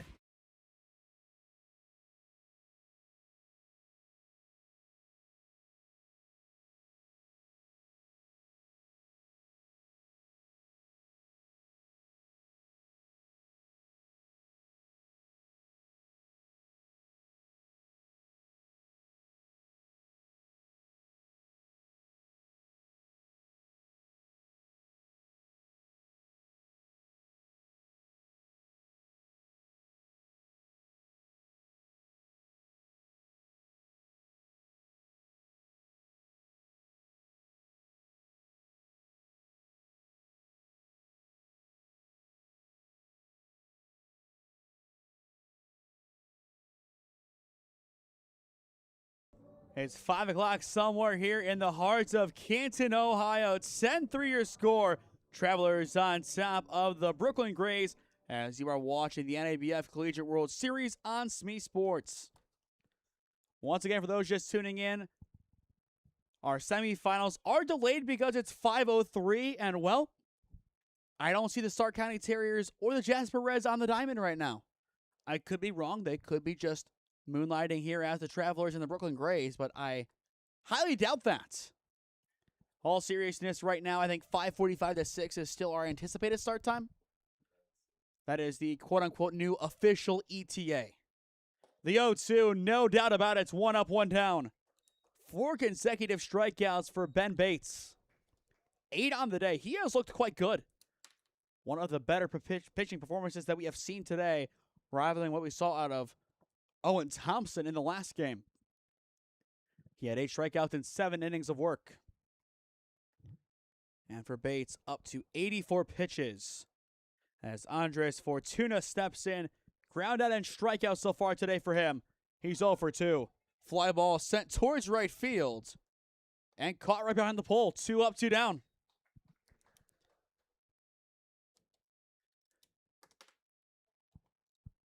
We're not going to say anything. We're just going to let this one be. Now it turns to Pasquale. A single and a strikeout so far today for him. As for Bates, I think he still has a good chance to finish this game out. Maybe you cap him at 110. Maybe you just say you're pitching the 120. Who knows? Ground ball towards short. Picked up at third. And it's dropped, of course. It was not going to be that quick, was it? It'll be an infield single for Pasquale. I think he beat out the throw either way. So with a runner on, Nick Vega will step in over 2 today with a strikeout in each of his first 2 at-bats. But John has said, just in case this one does run late, we are still planning on getting everything done tonight and a 10 a.m. first pitch tomorrow. If that were to change, we will let you know. I don't think it will. I don't think it should. I think we'll be done hopefully at a relatively reasonable hour. We're going to use that word loosely here as there is ball 1. But falling behind this much, it's not easy. We'll see if this next game speeds it up or not. We might be at the point where the other teams for the other games start showing back up. Well, I mean, other teams like the Grays aren't right in front of us, but the Mountaineer Lumber Company starts showing up before we even start our first semifinal. I wouldn't be surprised if they did. Or if they're watching, first of all, best of luck, guys, later on today. But number 2, then they'll probably know they have more time than they initially thought to get here and get warmed up. As for the Grays, they are still taking BP for the next game. Ground ball over towards third as a slow roller, and right past the third baseman it goes. So that'll be an E5. Vega will reach 2 on, 2 down. As now it turns to Peter Cruz, as I think we just lost something out of the press box. Oh. I guess we are throwing things down at the fans below. In the 7th for the Travelers, Bamler, Wassley, Ramsdell. 6, 7, and 8 coming up. First pitch skips on in for ball 1. This is the only issue with not having a run rule. Or not run rule, rather, a time limit.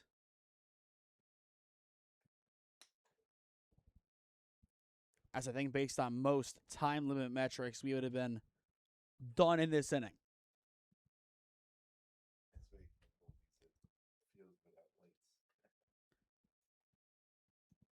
And as John said, you have to have lights. That is a requirement for these tournaments. Well, except for AOA, which there was a time limit in place anyway.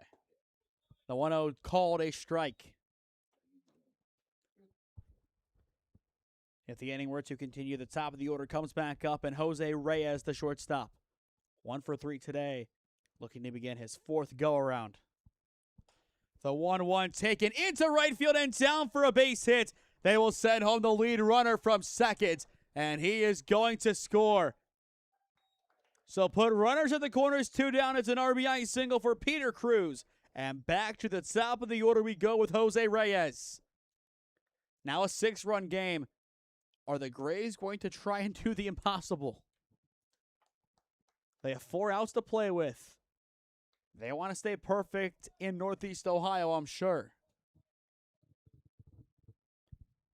And this is their statement of saying, we don't care how long you have to wait for your next game. This is our time, and we're going to take full advantage of it.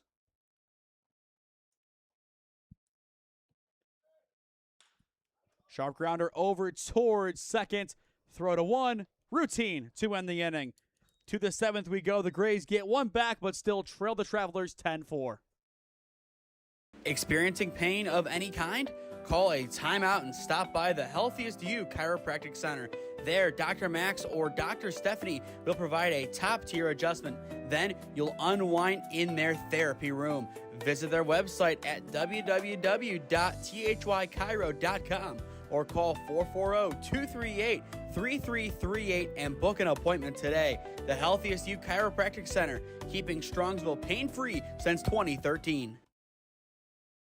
Looking to get in shape and join a great community? Look no further than CrossFit Strongsville. We offer classes taught by our amazing staff of coaches. If going solo is more your speed, stop in for our open gym hours. Visit our website at CrossFitStrongsville.com to learn more and view our schedule. Visit our new location at 12608 Alameda Drive in Strongsville. Strongsville CrossFit, you're worth it. You deserve to be healthier and happier.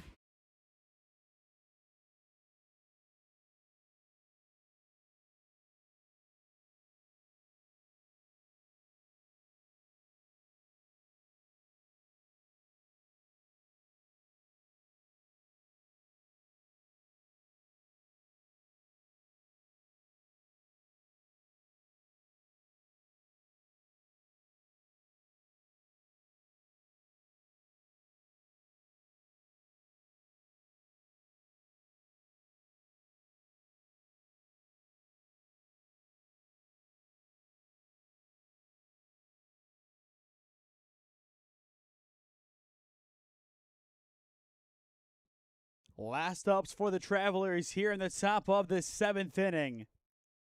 For them, it'll be Bamler, Wassley, and Ramsdell. 6, 7, and 8 coming up as you are watching the NABF Collegiate World Series on SmeeSports in partnership with the WRCL. First pitch taken for a strike to begin the inning. Count 0-1 as Christopher Reyes stays on the mound for the Brooklyn Grays, who, as things stand, will drop to 2-1 on the tournament and set their sights on the Mountaineer Lumber Company later on today in the 7:30 time slots. Once again, up next, delayed by quite some time already, it'll be the Jasper Reds taking on the Stark County Terriers. Should be a fun matchup. The 1-1 driven right up the middle and through into center field for a leadoff base hit. That'll be Bamler's first base knock of the day, and now bringing in Wassley. Even though this will not get them into the Final Four, a valiant effort today from the Travelers. You went down big early. You responded 2 big innings of 4 runs each.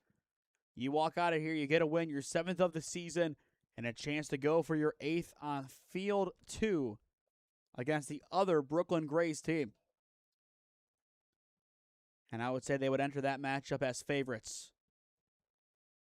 I don't know if they're still doing infield or not, but for the past 45 minutes, the Gibson team has not left the Munson 2 field. I think they've been warming up for that entire time. And I think they will still have a 15 to 20 minute time period to get warm for their next game. Because you'll also have to get this team over to that field situated and have them warm up their next pitcher.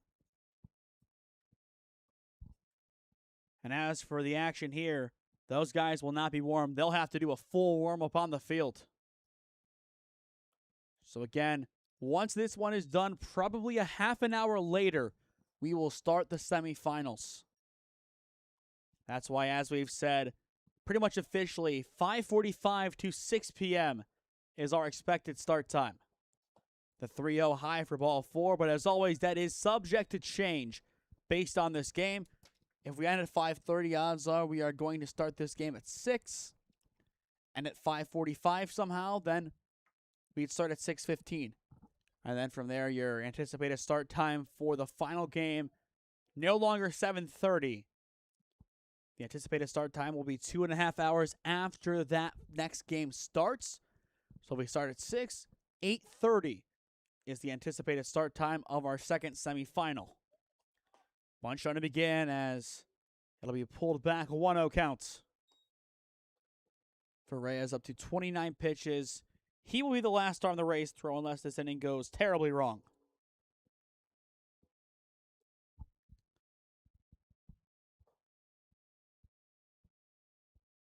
Infield starting to move in at first base for the bunt, and this pitch is going to skip away. So 2 runners in scoring position, 2-0 counts. The Travelers are not satisfied.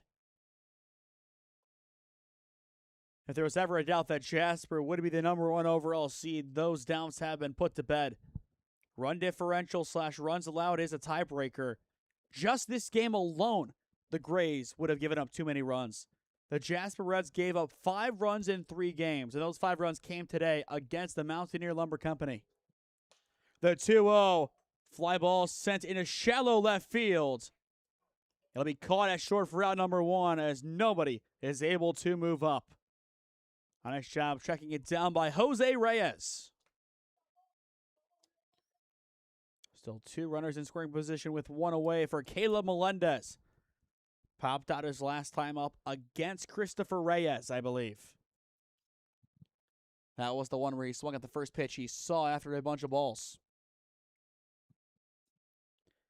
Could have also been against Xavier Sanchez. There was a chance that he was the new pitcher at that time. Wouldn't be surprised if that were the case.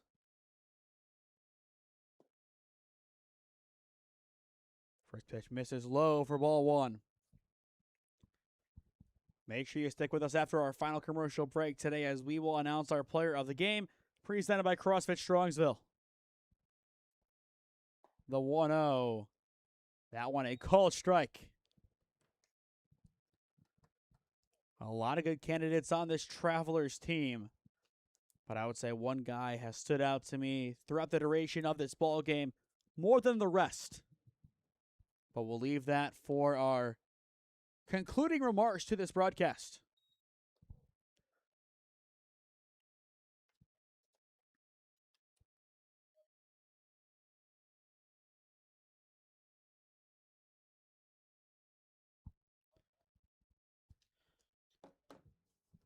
And now the 2-1 pitch. Grounded over towards first. They're going to try to cut it off at home. And they will. An excellent job to get the second outs. That's how you get it done. You cut off the run. Well played by Peter Cruz. So now runners at the corners, 2 away. As we will see this one again. I'm just impressed with how they got it home so quick. He knew where that ball had to go, makes the play quickly. And from there, no doubt about it that he was going to make it happen.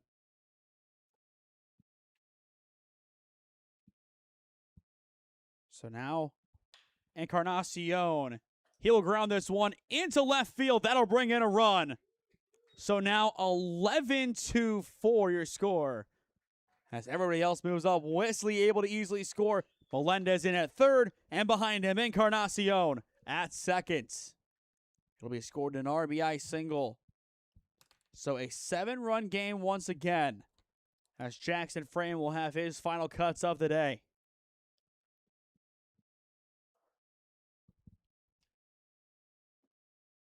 But once again, you're thinking, where was this offense earlier on in this tournament?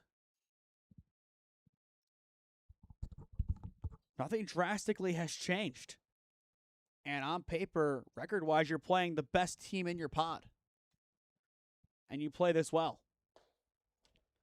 Definitely a step in the right direction for the Travelers organization. Their first year in the WRCL, and if they can get a win at this World Series, that would be a positive, leaving it as the Grays then. Their Gibson team would be the only group still winless unless they beat the Travelers coming up next. That game on Field 2, again, we will not be broadcasting that game as we are here for the Jasper Reds and the Stark County Terriers.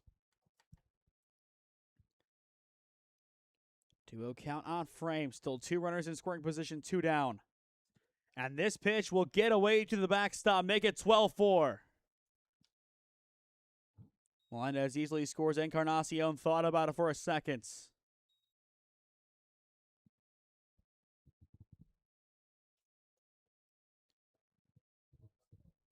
So now a 3-0 count. A little bit less for Jackson Frame to do with Luke Holtzman in the on-deck circle. I'm still impressed that the other Grays team is still warming up. They have not left that diamond. They are still over there. Not just waiting, they're taking ground balls. The 3-0, a called strike.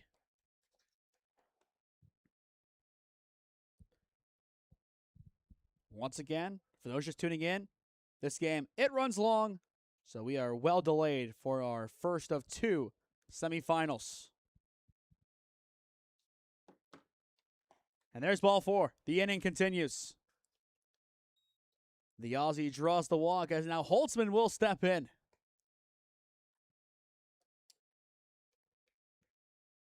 I'm very much excited for our next game. Should be a good matchup. I think those teams do match up well with each other. So we'll see how they do officially face off and how well they play.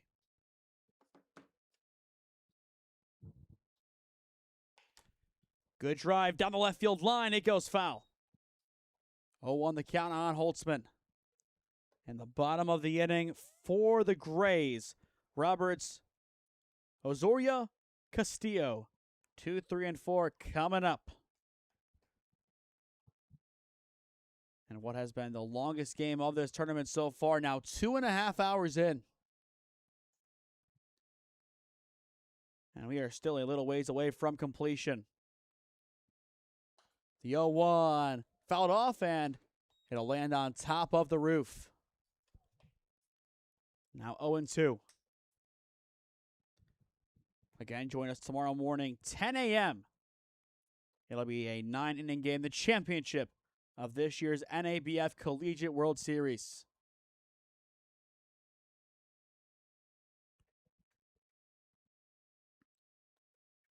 The 0-2 runner goes from first. Pitch is high, and he wants a rundown.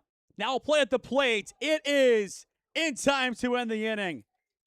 An excellent relay home. That'll keep it 12-4 as we enter the bottom of the 7th. Experiencing pain of any kind? Call a timeout and stop by the Healthiest You Chiropractic Center. There, Dr. Max or Dr. Stephanie will provide a top-tier adjustment. Then you'll unwind in their therapy room. Visit their website at www.thychiro.com or call 440-238-3338 and book an appointment today. The Healthiest You Chiropractic Center, keeping Strongsville pain-free since 2013. Looking to get in shape and join a great community? Look no further than CrossFit Strongsville. We offer classes taught by our amazing staff of coaches. If going solo is more your speed, stop in for our open gym hours.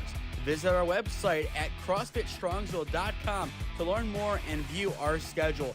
Visit our new location at 12608 Alameda Drive in Strongsville. Strongsville CrossFit, you're worth it. You deserve to be healthier and happier.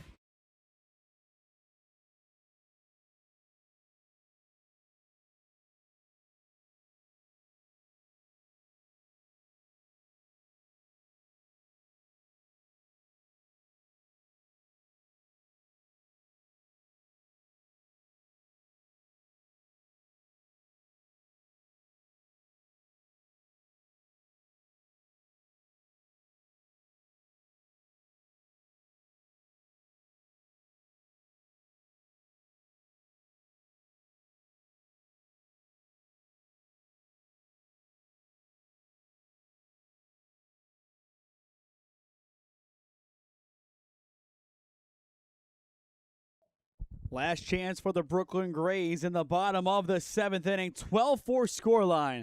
It is all Travelers in our final game of pool play at the 2026 NABF Collegiate World Series on SmeeSports. Again, coming up next after this at around 6 p.m., it'll be the Jasper Reds taking on the Stark County Terriers. Jasper will be the home team, the number 1 overall seed, taking on Stark County, who I believe will come in as the overall 3 seed. The 0-2 lofted foul. And the reason why they do play each other, it's a crossover. 1 versus 2 in different pots. So just because they are technically 3 overall doesn't make it a wrong semifinal. The 0-2 swung on and missed. 1 up, 1 down. 9 strikeouts today for Ben Bates. He has been outstanding and is now 2 outs away from giving the Travelers their first win at the NABF Collegiate World Series. Just a beautiful setting for today's game in the heart of Canton. First pitch wide for ball one, but a beautiful kind of cinematic overview shot of this diamond. An old structure, yes, but plenty of history ingrained. And that's what we're here for, baseball history. And with it, a great turf field in front of us to play baseball on. Holds up well in the elements. And a true baseball town. The 1-1 swing and a miss. As we've mentioned, one of two sites the OHSAA uses for their state championships. They use Thurman Munson Stadium, and they use Canal Park in Akron, which is now 717 Credit Union Park, as there is strikeout number 10 for Ben Bates. 2 up, 2 down. Derek Castillo is the last line of offense for the Brooklyn Grays. Can he extend this game, or will Bates get the job done? First pitch skips in for ball one.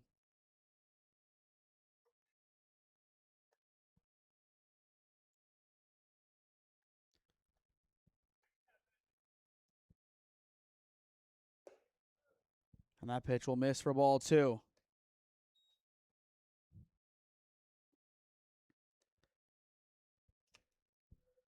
So a 2-0 count here on Derek Castillo. Bates back at it. Breaks it in perfectly for strike one as well. Make sure you stick with us as we will announce our player of the game, presented by the Healthiest You Chiropractic Center after our final commercial break. Castillo drives this one into left center field. And it is going to be caught to end the game in center.